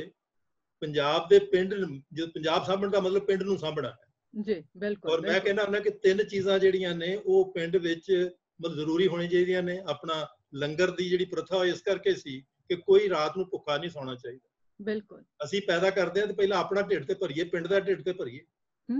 ਤੋ ਉਹਦੇ ਲਈ ਅਨਾਜ ਇਕੱਠਾ ਕਰਕੇ ਆਪਾਂ ਮਤਲਬ ਗੁਰਦੁਆਰਿਆਂ 'ਚ ਰੱਖਦੇ ਹਾਂ, ਲੇਕਿਨ ਉਹਦਾ ਇਹ ਹੋਵੇ ਕਿ ਵੀ ਮਤਲਬ ਜਿਹੜਾ ਉੱਥੇ ਲੰਗਰ ਹੈ। ਔਰ ਇਹ ਬੜਾ ਇੰਟਰਸਟਿੰਗ ਹੈ ਕਿ 1919 ਦੇ ਜਲਿਆਂਵਾਲੇ ਬਾਗ ਤੋਂ ਪਹਿਲਾਂ ਜੀ ਅੰਮ੍ਰਿਤਸਰ ਵਿੱਚ ਤੇ ਲਾਹੌਰ ਵਿੱਚ ਲੰਗਰ ਲੱਗਦਾ ਸੀ, ਕਿਉਂਕਿ ਲੋਕ ਉਦੋਂ ਵੀ ਭੁੱਖ ਦੇ ਮਾਰ ਸੀ, ਵਰਲਡ ਵਾਰ ਦਾ ਸੀ, ਉਦੋਂ ਮੰਦੀ ਵੀ ਬਹੁਤ ਜ਼ਿਆਦਾ ਸੀਗੀ ਜੀ। ਔਰ ਉਹਨੇ ਲੋਕਾਂ ਵਿੱਚ ਇਹੋ ਜਿਹੀ ਏਕਤਾ ਪੈਦਾ ਕੀਤੀ ਜਿਹੜੀ ਧਰਮਾਂ ਤੋਂ ਤੇ ਮਤਲਬ ਜਿਹੜੇ ਤੁਹਾਡੇ ਜਾਤਾਂ ਸੀ ਉਹਨਾਂ ਤੋਂ ਉੱਪਰ ਸੀਗੇ, ਉੱਪਰ ਉੱਠ ਕੇ। ਔਰ ਉਹਦਾ ਮੈਂ ਸਮਝਦਾ ਕਿ ਇੱਕ ਮੈਸੇਜ ਜਿਹੜਾ ਮਤਲਬ ਦਿੱਤਾ ਸਾਡੇ ਵੀਰ ਨੇ, ਆਪਣਾ ਨਾਮ ਮੁਹੰਮਦ ਸਿੰਘ ਆਜ਼ਾਦ ਰੱਖ ਕੇ, ਮਤਲਬ ਊਧਮ ਸਿੰਘ ਜਿਹੜਾ ਹੈ ਉਹ ਇੱਕ ਮੈਸੇਜ ਵਿੱਚ ਉਸੇ ਮੈਸੇਜ ਨੂੰ ਸੁਣਾ ਰਿਹਾ ਹੈ ਕਿ ਜਿਸ ਏਕਤਾ ਤੋਂ ਉਡਵਾਇਰ ਡਰਦਾ ਸੀ, ਉਹ ਏਕਤਾ ਵਾਲਾ ਮੈਂ ਨਾਂ ਲੈ ਕੇ ਆਇਆ। ਔਰ ਉਹਨੇ ਪੂਰੀ ਤੋਂ ਇਸ ਕਰਕੇ ਉਹ ਜਿਹੜੀ ਏਕਤਾ ਹੈ ਅੱਜ ਵੀ ਸਾਨੂੰ ਪਿੰਡ ਦੀ ਮਤਲਬ ਏਕਤਾ ਬਣਾਉਣ ਦੀ ਲੋੜ ਹੈ ਜੀ। ਔਰ ਇਹ ਜਿਹੜਾ ਸਾਨੂੰ ਗੁਰੂਆਂ ਨੇ ਤੇ ਕੱਢਿਆ ਸੀ ਸਾਨੂੰ ਜਾਤਾਂ ਤੋਂ, ਪਾਤਾਂ ਤੋਂ ਤੇ ਮਤਲਬ ਧਰਮਾਂ ਤੋਂ ਉੱਪਰ, ਜਦੋਂ ਉਹਨਾਂ ਨੇ ਕਿਹਾ ਸੀਗਾ ਕਿ ਸਾਰਿਆਂ ਵਰਨਾਂ ਲਈ ਮਤਲਬ 4 ਦਰਵਾਜ਼ੇ ਇਸ ਕਰਕੇ ਨੇ ਕਿ ਸਾਰੇ ਵਰਨਾਂ ਦੇ ਲੋਕ ਜਿਹੜੇ ਨੇ ਉਹ ਇਕੱਠੇ ਹੋ ਕੇ ਦਰਬਾਰ ਸਾਹਿਬ ਵਿੱਚ ਵਿਚਾਰ ਕਰਨ। ਤੋਂ ਇਸ ਕਰਕੇ ਮੈਂ ਸਮਝਦਾ ਕਿ ਅੱਜ ਬਚਾਉਣ ਦਾ ਮਤਲਬ ਕਿ ਇਸ ਕਰਕੇ ਰੋਟੀ ਵਿਦਿਆ, ਅੱਜ ਬੱਚੇ ਨੂੰ ਜਿਹੜੀ ਪੜ੍ਹਾਈ ਚਾਹੀਦੀ ਹੈ, ਔਰ ਪੜ੍ਹਾਈ ਜਿਹੜੀ ਹੈ ਉਹ ਕੋਈ ਬਹੁਤੀ ਗੱਲ ਨਹੀਂ ਹੁੰਦੀ। ਮੈਂ ਕਿਹਾ ਵੀ ਆਪਾਂ ਅਗਰ ਨੌਜਵਾਨ ਇਹ ਡਿਊਟੀ ਲੈ ਲੈਣ, ਜਿਹੜਾ ਵੀ ਪੜ੍ਹਿਆ ਲਿਖਿਆ ਨੌਜਵਾਨ ਲੜਕਾ ਲੜਕੀ ਹੈ, ਕਿ ਮੈਂ ਆਪਣੇ ਆਲੇ ਦੁਆਲੇ ਦੇ 10 ਬੱਚਿਆਂ ਨੂੰ ਮਿਲ ਕੇ ਉਹਨਾਂ ਨੂੰ ਉਤਸ਼ਾਹ ਕਰਕੇ ਆਉਣਾ ਹੈ ਔਰ ਉਹਨਾਂ ਨੂੰ ਪੜ੍ਹਨ ਜੋਗੇ ਕਰ ਦੇਣਾ। ਬਿਲਕੁਲ। ਤੁਸੀਂ ਇੱਕ ਵਾਰੀ ਉਹ ਉਤਸ਼ਾਹਤ ਹੋ ਕੇ ਪੜ੍ਹਨ ਜੋਗੇ ਹੋ ਗਏ, ਫਿਰ ਇਹਨਾਂ ਦੇ ਡੱਕਣ ਵਾਲੇ ਨਹੀਂ ਹੈ। ਇਹ ਤੇ ਉਹ ਜਿੱਦਾਂ ਸੈਯਦ ਨਜ਼ਮ ਹੁਸੈਨ ਨੇ ਬੜਾ ਵਧੀਆ ਕਿਹਾ ਸੀ ਭਾਜੜ ਤਖਤ ਲਾਹੌਰ ਦੇ ਵਿੱਚ, ਕਿ ਵੀ ਮਤਲਬ ਇਹ ਜਿਹੜੀ ਮਤਲਬ ਰਾਜ ਆ ਉਹ ਕੀ ਚਾਹੁੰਦਾ ਕਿ ਨੌਜਵਾਨ ਬੰਦ ਸਿਫਰੇ ਬਣ ਕੇ ਰਹਿਣ, ਅੰਦਰੋਂ ਖਾਲੀ ਬਾਹਰੋਂ ਬੰਦ। ਤੋਂ ਅੱਜ ਵੀ ਵਿਦਿਆ ਨਾਲ ਖੇਡ ਕੀਤੀ ਜਾ ਰਹੀ ਹੈ। ਔਰ ਸਿਹਤ ਦਾ ਜਿਹੜਾ ਹੈ, ਮੈਂ ਤੇ ਲਾ ਕੇ ਕਹਿ ਰਿਹਾ ਕਿ ਸਿਹਤ ਦਾ ਅੱਜ ਵੀ ਕਰੋਨਾ ਤੋਂ ਵੀ ਜੇ ਬਚਣਾ ਹੈ, ਉਹ ਤੁਹਾਡੀ ਇੰਟਰਨਲ ਸਟਰੈਂਥ ਨੇ ਬਚਾਉਣਾ ਜੀ। ਔਰ ਉਹ ਇੰਟਰਨਲ ਸਟਰੈਂਥ ਕੋਈ ਬਹੁਤ ਵੱਡੀ ਗੱਲ ਨਹੀਂ ਹੈ। ਸਰਕਾਰ ਨੇ ਤਾਂ ਮਿਸ਼ਨ ਫਤਿਹ ਕਰਤਾ ਨਾ, ਹੁਣ ਤਾਂ ਲੋਕਾਂ ਨੂੰ ਉਹ ਤੇ ਲੋਕਾਂ ਤੇ ਫਤਿਹ ਪਾ ਰਹੇ ਨੇ ਨਾ, ਐਕਚੁਅਲੀ ਕਰੋਨਾ ਤੇ ਨਹੀਂ ਫਤਿਹ ਪਾ ਰਹੇ, ਲੋਕਾਂ ਤੇ ਫਤਿਹ ਉਹਨਾਂ ਨੇ ਪਾ ਲੋਕਾਂ ਤੇ ਫਤਿਹ ਪਾ ਰਹੇ ਨੇ। ਔਰ ਪੁਲਿਸ ਵਾਲੇ ਜਿਹੜੇ ਨੇ ਉਹ ਇਸੇ ਬਹਾਨੇ ਜਦੋਂ ਉਹਨਾਂ ਨੂੰ ਮਿਲਦਾ ਹੈ, ਉਹ ਹੁਣ ਕਿਸੇ ਦੇ ਮਾਸਕ ਨਾਲ ਲੱਗਾ ਹੋਵੇ, ਮੇਰੇ ਕੋਲ ਇੱਥੇ ਆਇਆ ਡਾਕਟਰ ਸੀ ਵਿਚਾਰਾ ਮੈਡੀਕਲ, ਉਹਦੇ ਕੋਲੋਂ ਕਿ ਮਤਲਬ ਉਹਦਾ ਡਰਾਈਵਰ ਨੇ ਕਿਤੇ ਥੋੜੀ ਗਲਤੀ ਕਰਤੀ, ਕਹਿੰਦੇ ਜੀ ਪੈਸੇ ਦਿਓ ਤਾਂ ਛੱਡਣਾ। ਹਾਂਜੀ ਬਿਲਕੁਲ ਬਿਲਕੁਲ ਅਗਰਾਹੀ ਤੇ ਲੱਗੇ ਹੋਏ ਨੇ। ਔਰ ਜਿਹੜੇ ਸਾਡੇ ਵਰਕਰਸ ਨੇ, ਜਿਹੜੇ ਮਤਲਬ ਜਿਹੜੀ ਚੇਤਨਤਾ ਆਉਣੀ ਚਾਹੀਦੀ ਸੀ ਉਹ ਹੈ ਨਹੀਂ, ਔਰ ਪਿੰਡਾਂ 'ਚ ਖਾਸ ਤੌਰ ਤੇ ਅਸੀਂ ਉਹ ਚੇਤਨਤਾ ਨਹੀਂ ਲੈ ਕੇ ਗਏ। ਔਰ ਜਿਹੜੀ ਸਿਹਤ ਦਾ ਮਤਲਬ ਇੱਕੋ ਹੀ ਰਾਜ ਹੈ ਕਿ ਤੁਸੀਂ ਆਪਣੀ ਸਿਹਤ ਨੂੰ ਚੰਗੇ ਕਿਵੇਂ ਰੱਖਣਾ, ਔਰ ਉਹਦੇ ਵਾਸਤੇ ਆਪਾਂ ਮਤਲਬ ਇਹ ਜਿਹੜੀਆਂ 3 ਚੀਜ਼ਾਂ ਨੇ ਅਗਰ ਪਿੰਡ 'ਚ ਸਾਂਭ ਲਈਏ, ਪਿੰਡ 'ਚ ਇਕੱਠ ਬਣ ਜਾਏਗਾ। ਪਿੰਡ ਵਾਲੇ ਆਪਣੀਆਂ ਪ੍ਰੋਬਲਮ, ਔਰ ਅੱਜ ਉਹਨਾਂ ਕੋਲ ਲੀਗਲ ਰਾਈਟ ਹੈ। ਗ੍ਰਾਮ ਸਭਾ ਇੱਕ ਲੀਗਲ ਬਾਡੀ ਹੈ ਜਿਹੜੀ ਪਰਮਾਨੈਂਟ ਹੈ। ਪੰਚਾਇਤਾਂ ਜਿਹਨਾਂ ਨੇ ਮੈਨੂਪੂਲੇਟ ਕੀਤੀਆਂ ਨੇ, ਲੇਕਿਨ ਸਰਪੰਚ ਨੂੰ ਵੀ 2 ਵਾਰੀ ਮਤਲਬ ਗ੍ਰਾਮ ਸਭਾ, ਓਪਨ ਗ੍ਰਾਮ ਸਭਾ ਬੁਲਾਉਣ ਦੀ ਮਤਲਬ ਕਰਨੀ ਪੈਂਦੀ, ਜੇ ਨਾ ਬੁਲਾਵੇ ਤਾਂ ਉਹ ਮਤਲਬ ਮੁਅੱਤਲ ਹੋ ਜਾਂਦਾ। ਜੀ ਜੀ ਬਿਲਕੁਲ ਬਿਲਕੁਲ। ਪ੍ਰੋਫੈਸਰ ਸਾਹਿਬ, ਮੈਨੂੰ ਇੱਕ ਗੱਲ ਚੇਤਾ ਆ ਰਹੀ ਹੈ ਤੁਹਾਡੇ, ਹੁਣੇ ਤੁਸੀਂ ਚਲਾਨ ਦੀ ਗੱਲ ਕੀਤੀ ਸੀਗੀ ਕਿ ਇੱਕ ਟਾਰਗੇਟ ਦਿੱਤੇ ਜਾਂਦੇ ਨੇ ਪੁਲਿਸ ਨੂੰ ਵੀ ਵੈਸੇ, ਕਿ ਭਾਈ ਤੁਸੀਂ ਇੰਨੇ ਚਲਾਨ ਜਿਹੜੇ ਨੇ ਕੱਟਣੇ ਨੇ। ਮੇਰਾ ਖਿਆਲ ਹੈ ਸਾਲ ਡੇਢ ਕੁ ਹੋਇਆ ਕਿ ਗਰਮੀਆਂ ਦੇ ਵਿੱਚ ਨਾ ਕੁੜੀਆਂ ਸਕੂਟਰ ਦੇ ਉੱਤੇ ਮੂੰਹ ਦੁਪੱਟੇ ਦੇ ਨਾਲ ਮੂੰਹ ਬੰਨ੍ਹਦੀਆਂ ਹੁੰਦੀਆਂ ਸੀਗੀਆਂ, ਤੇ ਪੰਜਾਬ ਪੁਲਿਸ ਵਾਲੇ ਕਹਿੰਦੇ ਸੀ ਜੀ ਅਸੀਂ ਮੂੰਹ ਨਹੀਂ ਬੰਨਣ ਦੇਣੇ ਕਿਉਂਕਿ ਅੱਤਵਾਦੀ ਵੀ ਛੁਪ ਕੇ ਨਿਕਲ ਜਾਂਦੇ ਨੇ। ਬੰਦਾ ਇਹਨਾਂ ਨੂੰ ਪੁੱਛਣ ਵਾਲਾ ਹੋਏ ਵੀ ਜਨਾਨੀਆਂ ਦੇ ਵਿੱਚ ਤੇ ਅੱਤਵਾਦੀਆਂ 'ਚ ਕੋਈ ਫਰਕ ਨਹੀਂ ਹੁੰਦਾ। ਹੁਣ ਉਹੀ ਜਿਹੜੇ ਨੇ ਧੜਾ ਧੜ ਚਲਾਨ ਜਿਹੜੇ ਨੇ ਉਹ ਕੱਟੇ ਜਾ ਰਹੇ ਨੇ ਕਿ ਭਾਈ ਮੂੰਹ ਦੇ ਉੱਤੇ ਜਿਹੜਾ ਉਹ ਮਾਸਕ ਹੋਣਾ ਚਾਹੀਦਾ। ਅੱਜ ਕੱਲ ਪ੍ਰੋਬਲਮ ਇਹ ਹੈ ਕਿ ਵੀ ਕੁੜੀਆਂ ਤੋਂ ਹੀ ਡਰ ਲੱਗ ਰਿਹਾ ਉਹਨਾਂ ਨੂੰ। ਸੈਂਟਰ ਗਵਰਨਮੈਂਟ 'ਚ ਦੇਖੋ ਜੀ ਜੀ, ਔਰ ਮੈਂ ਬੜੇ ਮਤਲਬ ਮਾਣ ਨਾਲ ਕਹਿਣਾ ਕਿ ਪੰਜਾਬ ਵਿੱਚ 2 ਇਲੈਕਸ਼ਨ ਜਿਹੜੇ ਹੋਏ ਨੇ ਉਹਦੇ ਵਿੱਚ ਔਰਤਾਂ ਨੇ ਏਜੰਡਾ ਫਿਕਸ ਕੀਤਾ। ਮੈਂ ਪਿੰਡਾਂ 'ਚ ਘੁੰਮਦਾ ਹੁੰਦਾ ਸੀ, ਜਥੇਦਾਰ ਵੀ ਕਹਿੰਦੇ ਸੀ ਮੇਰੀ ਜਨਾਨੀ ਤੇ ਮੇਰੇ ਮੂੰਹ ਤੇ ਕਹਿ ਦਿੰਦੀ ਵੀ ਤੂੰ ਨਸ਼ੇ ਨਹੀਂ ਬੰਦ ਕਰ ਰਿਹਾ ਤੇ ਮੈਂ ਤੈਨੂੰ ਤੇ ਹਟਾ ਸਕਦੀ ਹਾਂ। ਔਰ ਇਹ ਪਹਿਲਾ ਸੀਗਾ, ਉਦੋਂ ਮਤਲਬ ਪੰਜਾਬ ਵੱਖਰੀ ਤਰ੍ਹਾਂ ਚੱਲਿਆ। ਔਰ ਆ ਦੂਜਿਆਂ ਵਿੱਚ ਵੀ ਝੂਠੇ ਗੁਟਕੇ ਨਾਲ ਅਸੀਂ ਮਤਲਬ ਵਰਗਲਾ ਲਿਆ, ਲੇਕਿਨ ਨਸ਼ੇ ਉਦਾਂ ਹੀ ਰਹੇ। ਨਸ਼ੇ ਉਦਾਂ ਹੀ ਰਹੇ ਨੇ। ਉਹ ਹੈ ਕਿ ਜਿਹੜੀ ਅੱਜ ਮਹਿਲਾਵਾਂ ਦੀ, ਬਿਲਕੁਲ ਤੁਹਾਡਾ ਠੀਕ ਹੈ ਕਿ ਉਦੋਂ ਅਸੀਂ ਮੂੰਹ ਢੱਕਣ ਤੋਂ ਰੋਕਦੇ ਸੀ, ਹੁਣ ਮੂੰਹ ਨੰਗਾ ਰੱਖਣ ਤੋਂ ਰੋਕ ਰਹੇ ਹਾਂ। ਮੂੰਹ ਨੰਗਾ ਰੱਖਣ ਤੋਂ ਰੋਕ ਰਹੇ ਹਾਂ। ਪ੍ਰੋਫੈਸਰ ਸਾਹਿਬ, ਆਪਾਂ ਆਪਣੇ ਮੁੱਢ ਵਿਸ਼ੇ ਦੇ ਵੱਲ ਆਉਂਦੇ ਹਾਂ। ਆਪਾਂ ਗੱਲ ਕੀਤੀ ਕਿ ਜਿਹੜਾ ਮਤੇਵਾੜਾ ਵਾਲਾ ਜੰਗਲ ਜਿਹੜਾ ਉਸ ਦੇ ਬਾਰੇ ਚ ਗੱਲ ਕੀਤੀ। ਰਾਜਪੁਰਾ ਦੇ ਵਿੱਚ ਜ਼ਮੀਨ ਜਿਹੜੀ ਅਕਵਾਇਰ ਕੀਤੀ ਜਾ ਰਹੀ ਹੈ। ਪੰਜਾਬ ਦੇ ਵਿੱਚ ਪਤਾ ਨਹੀਂ ਹੋਰ ਕਿੱਥੇ ਕਿੱਥੇ ਕੀ ਕੁਝ ਜਿਹੜਾ ਸਰਕਾਰਾਂ ਤਾਣੇ ਬਾਣੇ ਬੁਣ ਰਹੀਆਂ ਹੋਣਗੀਆਂ। ਪਰ ਮੇਰਾ ਸਵਾਲ ਇਹ ਹੈ ਕਿ ਪੰਜਾਬ ਤੋਂ ਬਿਨਾਂ ਜੰਗਲਾਂ ਦੇ ਉਜਾੜੇ ਬਾਰੇ ਸਮੁੱਚੇ ਭਾਰਤ ਦਾ ਕੀ ਦ੍ਰਿਸ਼ ਹੈ? ਤੁਸੀਂ ਕੀ ਇਸ ਦੇ ਬਾਰੇ ਚ ਨਜ਼ਰੀਆ ਰੱਖਦੇ ਹੋ? ਦੇਖੋ ਉਹਦੇ ਚ ਤੇ ਬਹੁਤ ਮਾੜਾ ਹਾਲ ਹੈ ਕਿ ਵੀ ਜਿਹੜੇ ਸਾਡੇ ਦੋ ਸੂਬੇ ਨੇ ਜਿਨ੍ਹਾਂ ਨੂੰ ਐਕਚੁਅਲੀ ਬਣਾਇਆ, 3 ਸੂਬੇ ਬਣਾਈ ਇਸ ਕਰਕੇ ਗਏ ਸੀ ਵੀ ਉੱਥੇ ਕੁਦਰਤੀ ਸਰੋਤ ਨੇ। ਜੀ ਜੀ। ਯੂਪੀ ਵਿੱਚੋਂ ਉੱਤਰਾਖੰਡ ਕੱਢਿਆ ਗਿਆ ਬਿਲਕੁਲ, ਕਿਉਂਕਿ ਉੱਥੇ ਕੁਦਰਤੀ ਸਰੋਤ ਸੀ, ਜੰਗਲ, ਜ਼ਮੀਨ, ਮਤਲਬ ਤੇ ਪਾਣੀ। ਜੀ। ਝਾਰਖੰਡ ਜਿਹੜਾ ਹੈ ਉਹ ਬਿਹਾਰ ਚੋਂ ਕੱਢਿਆ ਗਿਆ ਜੀ। ਛੱਤੀਸਗੜ੍ਹ ਜਿਹੜਾ ਹੈਗਾ ਉਹ ਉੱਥੋਂ ਕੱਢਿਆ ਗਿਆ ਜੀ। ਔਰ ਉੱਥੇ ਵੀ ਉਹਨਾਂ ਜਿਹੜੇ ਉੱਥੋਂ ਦੇ ਲੋਕ ਨੇ ਉਹਨਾਂ ਨੇ ਇੱਕ ਜਿਹੜਾ ਹੱਕ ਦਿੱਤਾ ਹੋਇਆ ਸੀ ਕਨਸਟੀਟਿਊਸ਼ਨ 'ਚ ਜੀ, ਉਹਨੂੰ ਉਹਨਾਂ ਨੇ ਪੱਥਰ ਤੇ ਲਿਖ ਕੇ ਲਾਤਾ ਕਿ ਸਾਡੇ ਪਿੰਡ ਵਿੱਚ ਸਾਡੇ ਪੁੱਛੇ ਬਗੈਰ ਤੁਸੀਂ ਨਹੀਂ ਆ ਸਕਦੇ, ਇੱਥੇ ਪ੍ਰੋਜੈਕਟ ਨਹੀਂ ਚਲਾ ਸਕਦੇ। ਬਿਲਕੁਲ। ਤੋ ਉਹ ਉੱਥੇ ਜਿਹੜੀ ਉਹਨਾਂ ਦੀ ਲੜਾਈ ਹੈ ਉਹ ਜੰਗਲ ਜ਼ਮੀਨ ਦੀ ਹੈ। ਔਰ ਉਹਨਾਂ ਦਾ ਕਹਿਣਾ ਵੀ ਹੈ ਕਿ ਅਸੀਂ ਹਜ਼ਾਰਾਂ ਸਾਲਾਂ ਤੋਂ ਇਹਨੂੰ ਬਚਾ ਕੇ ਰੱਖਿਆ ਹੋਇਆ ਜੀ। ਔਰ ਅੱਜ ਤੁਹਾਡੇ ਲੰਗਸ ਜਿਹੜੇ ਨੇ ਉਹ ਤੁਹਾਡੇ ਦਰਖਤ ਨੇ। ਅੱਜ ਅਸੀਂ ਕਹਿ ਰਹੇ ਹਾਂ ਮੀਂਹ ਜਿਹੜਾ ਉਹ ਕਦੀ ਉਹ ਜਿਹੜਾ ਮੇਰੇ ਬਚਪਨ ਵਾਲਾ ਸੌਣ ਤੇ ਮੈਨੂੰ ਲੱਭਾ ਹੀ ਨਹੀਂ, ਤੁਹਾਨੂੰ ਲੱਭਾ ਪਤਾ ਨਹੀਂ ਜੀ, ਕਿ ਉਹ ਇੰਨਾ ਬੱਦਲ ਹੋਣੇ, ਕਈ ਦਿਨ 2-3 ਦਿਨ ਬੱਦਲ ਰਹਿਣੇ, ਠੰਡ ਪੈਣੀ, ਫਿਰ ਮੀਂਹ ਪੈਣਾ, ਫਿਰ ਸ਼ਾਮ ਨੂੰ ਨਿਖਰ ਜਾਣਾ। ਉਹ ਮੌਨਸੂਨ ਬਦਲ ਗਿਆ ਹੈਗਾ। ਔਰ ਨਾਲ ਮਤਲਬ ਕਿ ਹੁਣ ਪਾਣੀ ਪੈਂਦਾ ਤੇ ਉਹ ਮਤਲਬ ਜਾਂ ਤੇ ਜਿੱਦਾਂ ਬਿਹਾਰ ਵਿੱਚ ਬਿਜਲੀ ਦੀ ਚਮਕ ਨਾਲ ਹੀ, ਬਿਜਲੀ ਪੈਣ ਨਾਲ ਹੀ ਮਤਲਬ 100 ਬੰਦਾ ਮਰ ਗਿਆ ਜੀ। ਤੁਸੀਂ ਦੇਖੋ ਵੀ ਉੱਥੇ ਇਹਦਾ ਮਤਲਬ ਕਿ ਕੀ ਹਾਲਤ ਹੋ ਰਹੀ ਹੈ। ਤੇ ਜਿਹੜਾ ਤੁਹਾਡਾ ਹੈ ਕਿ ਵੀ ਇਹ ਮਤਲਬ ਸਾਡੇ ਵਾਸਤੇ ਸਭ ਤੋਂ ਵੱਡਾ, ਔਰ ਇਹ ਦੁਨੀਆ ਹਿੰਦੁਸਤਾਨ 'ਚ ਤੇ ਪੂਰੇ ਵਿੱਚ ਜੰਗਲ ਬਰਬਾਦ ਕੀਤੇ ਜਾ ਰਹੇ ਨੇ। ਉਹ ਕਾਨੂੰਨ ਇਸ ਕਰਕੇ ਬਣ ਰਹੇ ਜੀ ਕਿਉਂਕਿ ਜਿਹੜੇ ਉੱਥੇ ਆਦਿਵਾਸੀ ਨੇ ਉਹਨਾਂ ਨੂੰ ਤੁਸੀਂ ਕਹਿ ਕੇ ਕਿ ਜੀ ਇਹ ਤੇ ਮਤਲਬ ਦੇਸ਼ ਧਰੋਹੀ ਨੇ ਜਿਨ੍ਹਾਂ ਨੇ ਐਕਚੁਅਲੀ ਉਸ ਦੇਸ਼ ਦੀ ਮਿੱਟੀ ਨੂੰ ਸਾਂਭ ਕੇ ਰੱਖਿਆ ਹੋਇਆ, ਉਹਦੇ ਦਰਖਤਾਂ ਨੂੰ ਸਾਂਭ ਕੇ ਰੱਖਿਆ ਹੋਇਆ। ਉਹ ਇਹ ਠੀਕ ਨੇ ਕਿ ਲੇਕਿਨ ਉਹ ਕਦੀ ਉਜਾੜਾ ਨਹੀਂ ਕਰਦੇ ਜੀ। ਬਾਹਰੋਂ ਜਾ ਕੇ ਹੀ ਅਸੀਂ ਉਜਾੜਾ ਕਰਦੇ ਹਾਂ ਜੀ। ਔਰ ਉੱਥੇ ਮਤਲਬ ਪ੍ਰੋਜੈਕਟਸ ਲੱਗ ਰਹੀਆਂ ਨੇ ਮਾਈਨਿੰਗ ਵਾਲੀਆਂ, ਜਿੱਦਾਂ ਮੈਂ ਤੁਹਾਨੂੰ ਉੜੀਸਾ ਵਾਲਾ ਦੱਸਿਆ ਸੀ ਵੀ ਉੜੀਸਾ 'ਚ ਮਾਈਨਿੰਗ ਵਾਲਾ ਲੱਗ ਰਿਹਾ ਜੀ। ਮੈਂ ਗਿਆ, ਇੱਕ ਬਹੁਤ ਇੰਟਰਸਟਿੰਗ ਸੀ ਇਹ ਉੜੀਸਾ ਦੇ ਤੇ ਮਤਲਬ ਝਾਰਖੰਡ, ਉੱਥੇ ਮਤਲਬ ਇੱਕ ਏਰੀਆ ਹੈ, ਇੱਕ ਦਰਿਆ ਹੈ, ਉਹਨੂੰ ਮਹਾਨਦੀ ਕਹਿੰਦੇ ਜੀ। ਔਰ ਦਰਿਆ ਦਾ ਸਰੋਤ ਕੀ ਹੈ? ਇੱਕ ਮਤਲਬ ਉੱਥੇ ਜੰਗਲ ਹੈ, ਮਤਲਬ ਇੱਕ ਪਹਾੜ ਹੈ। ਔਰ ਪਹਾੜ ਵੀ 25 ਮੀਲ ਲੰਬਾ ਤੇ 10 ਮੀਲ ਚੌੜਾ ਹੈ ਔਰ ਉੱਪਰੋਂ ਫਲੈਟ ਹੈ। ਉੱਥੇ ਜਦੋਂ ਮੀਂਹ ਪੈਂਦਾ ਤੇ ਉਹ ਸਾਰਾ ਪਾਣੀ ਉਸ ਮਤਲਬ ਜਿਹੜਾ ਉਹ ਪਹਾੜ ਹੈ ਉਹ 'ਚ ਰਸਦਾ ਹੈ। ਔਰ ਉਹਦੇ ਵਿੱਚੋਂ ਉਹ ਸਮੁੰਦਰ ਨੇ ਉਹ ਆਪਣੇ ਮਤਲਬ ਇੰਨਾ ਹੀ ਸੀ ਜਿੰਨਾ ਆਪਣਾ ਸਤਲੁਜ ਹੈ, ਏਡਾ ਚੌੜਾ ਮਤਲਬ ਉਹ ਮਹਾਨਦੀ ਸੀ ਜੀ। ਔਰ ਉੱਥੇ ਇਹਨਾਂ ਨੇ ਮਤਲਬ ਬਾਕਸਾਈਟ, ਉਹਦੇ ਚੋਂ ਪਤਾ ਲੱਗਾ ਕਿ ਇਹ 'ਚ ਐਲੂਮੀਨੀਅਮ ਦੀ ਧਾਤ ਹੈ ਤੇ ਉਹਨੂੰ ਪੁੱਟਣਾ ਚਾਹਿਆ। ਲੋਕਾਂ ਨੇ ਇਕੱਠੇ ਹੋ ਕੇ ਉਹ ਕਹਿੰਦੇ ਵੀ ਸਾਡਾ ਤੇ ਪਵਿੱਤਰ ਜਗ੍ਹਾ ਹੈਗੀ। ਇਹੋ ਹੀ ਨੀਮਗਰੀ ਵਿੱਚ ਉੜੀਸਾ 'ਚ ਹੋਇਆ ਜੀ। ਉਹ ਪਵਿੱਤਰ ਇਸ ਕਰਕੇ ਕਹਿੰਦੇ, ਉਹ ਕਹਿੰਦੇ ਜੀ ਇਹਦੇ ਵਿੱਚ 250 ਜੜੀ ਬੂਟੀ ਮਿਲਦੀ ਹੈ ਜਿਹੜੀ ਕਿਤੇ ਦੁਨੀਆ 'ਚ ਹੋਰ ਨਹੀਂ ਮਿਲਦੀ ਜੀ।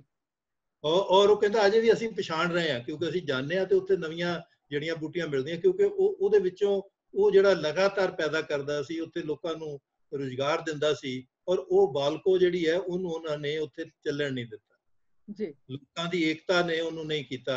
ਇਹਨਾਂ ਨੇ ਕੋਸ਼ਿਸ਼ ਵੀ ਕੀਤੀ ਪਰ ਉਹ ਰਹੇ। ਔਰ ਉਹ ਅੱਜ ਵੀ ਮਤਲਬ ਹਰ ਥਾਂ, ਜਿੱਦਾਂ ਆਪਣੇ ਤੇ ਪੰਜਾਬ ਵਿੱਚ ਹੋਰ ਕੁਝ ਨਹੀਂ ਤੇ ਰੇਤ ਹੀ ਪੁੱਟੀ ਜਾ ਰਹੇ ਆ। ਬਿਲਕੁਲ ਬਿਲਕੁਲ। ਔਰ ਉਹਦੇ ਨਾਲ ਜਿਹੜਾ ਵਿਗਾੜ ਆ ਰਿਹਾ ਹੈ ਉਹ ਵਿਗਾੜ ਨੂੰ ਅਸੀਂ ਨਹੀਂ ਦੇਖਿਆ ਜੀ ਕਿ ਵਾਤਾਵਰਨ ਦਾ ਵਿਗਾੜ ਜਿਹੜਾ ਹੈ ਇਹ ਰੇਤ ਪੁੱਟਣ ਨਾਲ ਕਿਹੋ ਜਿਹਾ ਵਿਗਾੜ ਆਏਗਾ ਜੀ। ਬਿਲਕੁਲ। ਕਿਉਂਕਿ ਉਹ ਦਰਿਆ ਦੀ ਵਹਾਅ ਨੂੰ ਖਰਾਬ ਕਰ ਰਹੇ ਹਾਂ ਅਸੀਂ। ਪਲੱਸ ਹੈਗਾ ਕਿ ਜਿੱਦਾਂ ਲੁਧਿਆਣਾ ਤੇ ਆਲਰੇਡੀ ਇੰਨਾ ਪੋਲਿਊਸ਼ਨ ਕ੍ਰੀਏਟ ਕਰ ਰਿਹਾ, ਇਹਦੇ ਕੋਲ ਹੋਰ ਪੋਲਿਊਸ਼ਨ ਸੈਂਟਰ ਬਣਾ ਕੇ ਬਲਕਿ ਕੀ ਕਰਾਂਗੇ। ਬਿਲਕੁਲ। ਤੁਸੀਂ ਗੱਲ ਦਰਿਆ ਦੀ ਕੀਤੀ ਹੈ ਪ੍ਰੋਫੈਸਰ ਸਾਹਿਬ। 2018 ਦੇ ਵਿੱਚ ਬਿਆਸ ਦਰਿਆ ਦੇ ਵਿੱਚ ਬਹੁਤ ਸਾਰੀਆਂ ਮੱਛੀਆਂ ਮਾਰੀਆਂ ਸੀਗੀਆਂ। ਉਹ ਮਰੀਆਂ ਮੱਛੀਆਂ ਇਹ ਇੱਕ ਸਾਡਾ ਨਿੱਘਰ ਜਾਣ ਦਾ ਸੰਕੇਤ ਹੈ। ਇਹਦਾ ਮਤਲਬ ਇਹੀ ਹੈ ਕਿ ਉਦੋਂ ਉਹ ਵੀ ਗੱਲ ਉਛਲੀ। ਹੁਣ ਇਹ ਮੱਤੇਵਾੜਾ ਜੰਗਲ ਦੀ ਗੱਲ ਜਿਹੜੀ ਆ ਜਾਂ ਜਿਹੜੇ ਸਾਡੇ ਦਲਿਤ ਭਾਈਚਾਰਾ ਉਹ ਉਜੜੇਗਾ ਵਿਚਾਰਾ, ਉਹਨਾਂ ਨੂੰ ਪਤਾ ਨਹੀਂ ਕਿੱਥੇ ਸਹਾਰਾ ਮਿਲੇਗਾ ਤੇ ਕਿੱਥੇ ਨਹੀਂ ਸਹਾਰਾ ਮਿਲੇਗਾ। ਸੋ ਮੇਰੇ ਕਹਿਣ ਦਾ ਮਤਲਬ ਇਹ ਹੈ ਕਿ ਅਸੀਂ ਕੁਝ ਚਿਰ ਗੱਲ ਨੂੰ ਰੌਲਾ ਪਾਵਾਂਗੇ, ਉਛਾਲਾਂਗੇ ਤਾਂ ਉਸ ਤੋਂ ਬਾਅਦ ਉਹ ਫੇਰ ਅਗਲਾ ਕਦਮ ਸਰਕਾਰ ਜਿਹੜਾ ਆਪਣਾ ਪੁੱਟ ਲੇਗੀ। ਮੰਨਿਆ ਜਾਏ ਕਿ ਸਮਾਜ ਉੱਕਾ ਨਿੱਘਰ ਗਿਆ? ਨਹੀਂ, ਮੈਂ ਸਮਝਦਾ ਸਮਾਜ 'ਚ ਤੇ ਬੜੀ ਤਾਕਤ ਹੈ ਲੇਕਿਨ ਸਰਕਾਰ, ਮੈਂ ਜਿਵੇਂ ਤੁਹਾਨੂੰ ਕਿਹਾ ਨਾ, ਉਹ ਮਹਾਭਾਰਤ ਵਾਲੀ ਹੈ ਜੀ ਜੀ। ਬਿਲਕੁਲ। ਕਿਉਂਕਿ ਰਾਜੇ ਤੇ ਵਜ਼ੀਰ ਜਿਹੜੇ ਨੇ ਉਹ ਮਹਾਭਾਰਤ ਜਿਹੜੀ ਸਾਡੇ ਸਾਹਮਣੇ ਹੈ, ਪਰ ਉਹਦੇ ਵਿੱਚ ਹੀ ਮੈਂ ਦੂਜੀ ਗੱਲ ਕਰਦਾ ਹੁੰਦਾ ਕਿ ਵੀ ਉਹਦੇ ਚ ਦੋ ਸਬਕ ਹੋਰ ਨੇ ਕਿ ਦ੍ਰੋਣਾਚਾਰੀਆ ਜਿਹੜਾ ਕਿ ਗੁਰੂ ਸੀ ਸਾਰਿਆਂ ਦਾ, ਰਾਜਿਆਂ ਦਾ, ਮਤਲਬ ਉਹ ਕਿੱਦਾਂ ਮਾਰਿਆ? ਅੱਧੇ ਸੱਚ ਨਾਲ, ਕਿ ਅਸ਼ਵਥਾਮਾ ਮਾਰਿਆ ਗਿਆ, ਪਰ ਇਹ ਨਹੀਂ ਦੱਸਣਾ ਕਿ ਅਸ਼ਵਥਾਮਾ ਕੌਣ ਹੈ, ਉਹਦਾ ਮੁੰਡਾ ਹੈ ਕਿ ਹਾਥੀ ਹੈ ਜੀ। ਤੋ ਇਸ ਕਰਕੇ ਅੱਜ ਜਿਹੜੀ ਮਤਲਬ ਪੂਰੀ ਅੱਧੇ ਸੱਚ ਦੀ ਕਹਾਣੀ ਚੱਲ ਰਹੀ ਹੈ, ਉਹਦੇ ਖਿਲਾਫ ਸਾਨੂੰ ਚੇਤਨ ਹੋਣ ਦੀ ਲੋੜ ਹੈ। ਉਹਦੇ ਨਾਲ ਇਹ ਫਲ ਰਹੇ ਨੇ ਜੀ। ਮਤਲਬ ਤੁਸੀਂ, ਮੈਂ ਤੁਹਾਨੂੰ ਇਹ ਕਿਹਾ ਵੀ ਗੁਜਰਾਤ ਦੇ ਵਿੱਚ ਉਹੋ ਹੀ ਮਤਲਬ ਕਾਂਡ ਹੁੰਦਾ ਹੈ ਇੰਡਸਟਰੀ ਦੀ ਦਾ, ਤੇ ਉਹਦੀ ਕੋਈ ਖਬਰ ਨਹੀਂ ਹੈ। ਤੂਤੀਕੌਰਨ ਚੋਂ ਆ ਗਈ ਕਿਉਂਕਿ ਉੱਥੇ ਮਤਲਬ ਗੋਲੀ ਚੱਲੀ, ਮਤਲਬ ਉਹ ਗੋਲੀ ਕਿਵੇਂ ਸਿੱਧੀ ਚੱਲੀ ਉਹਦੇ ਕਰਕੇ ਆ ਗਈ, ਜਾਂ ਉੱਥੇ ਲੋਕ ਲਗਾਤਾਰ ਪ੍ਰੋਟੈਸਟ ਕਰ ਰਹੇ ਸੀ। ਆਪਣੇ ਪੰਜਾਬੀ ਜਿਹੜੇ ਨੇ ਜਿਨ੍ਹਾਂ ਨੂੰ ਬੁਲਾ ਕੇ ਕੱਚ ਵਸਾਰਿਆ ਗਿਆ, ਉਹਨਾਂ ਨੂੰ ਉਜਾੜਿਆ ਜਾ ਰਿਹਾ ਹੈ। ਬਿਲਕੁਲ। ਅੱਜ ਮੱਧ ਪ੍ਰਦੇਸ਼ ਵਿੱਚੋਂ ਜਿਨ੍ਹਾਂ ਨੂੰ ਤੁਸੀਂ ਜੰਗਲ ਪੁੱਟ ਕੇ ਉਹਨਾਂ ਨੇ ਮਿਹਨਤ ਕਰਕੇ ਉੱਤੇ, ਉਹਨਾਂ ਨੂੰ ਕੱਢ ਰਹੇ ਹੈਗੇ ਜੀ। ਮਤਲਬ ਕਿ ਇਹ ਜਿਹੜੀ ਆਪਾਤਾਪੀ ਹੈਗੀ ਹੈ, ਜਿਹੜੀ ਖੁਦਗਰਜੀ ਹੈ, ਉਹ ਇੱਕ ਬਹੁਤ ਵੱਡਾ ਮਤਲਬ ਮਸਲਾ ਬਣ ਰਹੀ ਹੈਗੀ। ਤੋ ਇਹਦੇ ਵਿੱਚ ਹੀ ਹੈ ਕਿ ਵੀ ਜਿਹੜਾ ਮਤਲਬ ਅੱਜ ਜਿਹੜੀ ਸਿਚੁਏਸ਼ਨ ਅਸੀਂ ਫੇਸ ਕਰ ਰਹੇ, ਜਦੋਂ ਤੁਸੀਂ ਕਿਹਾ ਦੁਨੀਆ ਦੀ, ਹਿੰਦੁਸਤਾਨ ਦਾ ਆਪਾਂ ਲਈਏ ਤੇ ਹਿੰਦੁਸਤਾਨ ਨੂੰ ਹੀ ਖਤਰਾ ਹੋ ਰਿਹਾ ਹੈ। ਔਰ ਜਿਸਦਾ ਅਸੀਂ ਇਹਨੂੰ, ਮੈਂ ਕੱਲ ਇੱਕ ਇਕਨੋਮਿਸਟ ਦਾ ਪੜ੍ਹ ਰਿਹਾ, ਉਹਨੇ ਬੜਾ ਵਧੀਆ ਕਿਹਾ, ਉਹ ਕਹਿੰਦਾ ਵੀ ਜਦੋਂ ਇਹੋ ਜਿਹੇ ਇੰਸਟੀਟਿਊਸ਼ਨ ਹੋਣ ਜਿਹੜੇ ਲੋਕਾਂ ਕੋ ਧਨ ਖੋਣ, ਉਹ ਬਾਅਦ ਵਿੱਚ ਕੌਮਾਂ ਬਰਬਾਦ ਹੁੰਦੀਆਂ ਨੇ। ਬਿਲਕੁਲ। ਦੇਸ਼ ਵੀ ਇਸੇ ਕਰਕੇ ਬਰਬਾਦ ਹੋਇਆ ਕਿ ਗਰੀਬੀ ਤੇ ਪੈਦਾ ਕਰ ਲਈ ਉਹਨੇ ਜੀ, ਲੇਕਿਨ ਉਹ ਗਰੀਬੀ ਜਿਹੜੀ ਹੈ ਉਹਦੇ ਨਾਲ ਚੇਤਨਤਾ, ਲੋਕਾਂ ਨੇ ਫਿਰ ਲੜਾਈਆਂ ਲੜੀਆਂ, ਚੇਤਨਤਾ ਕੀਤੀ।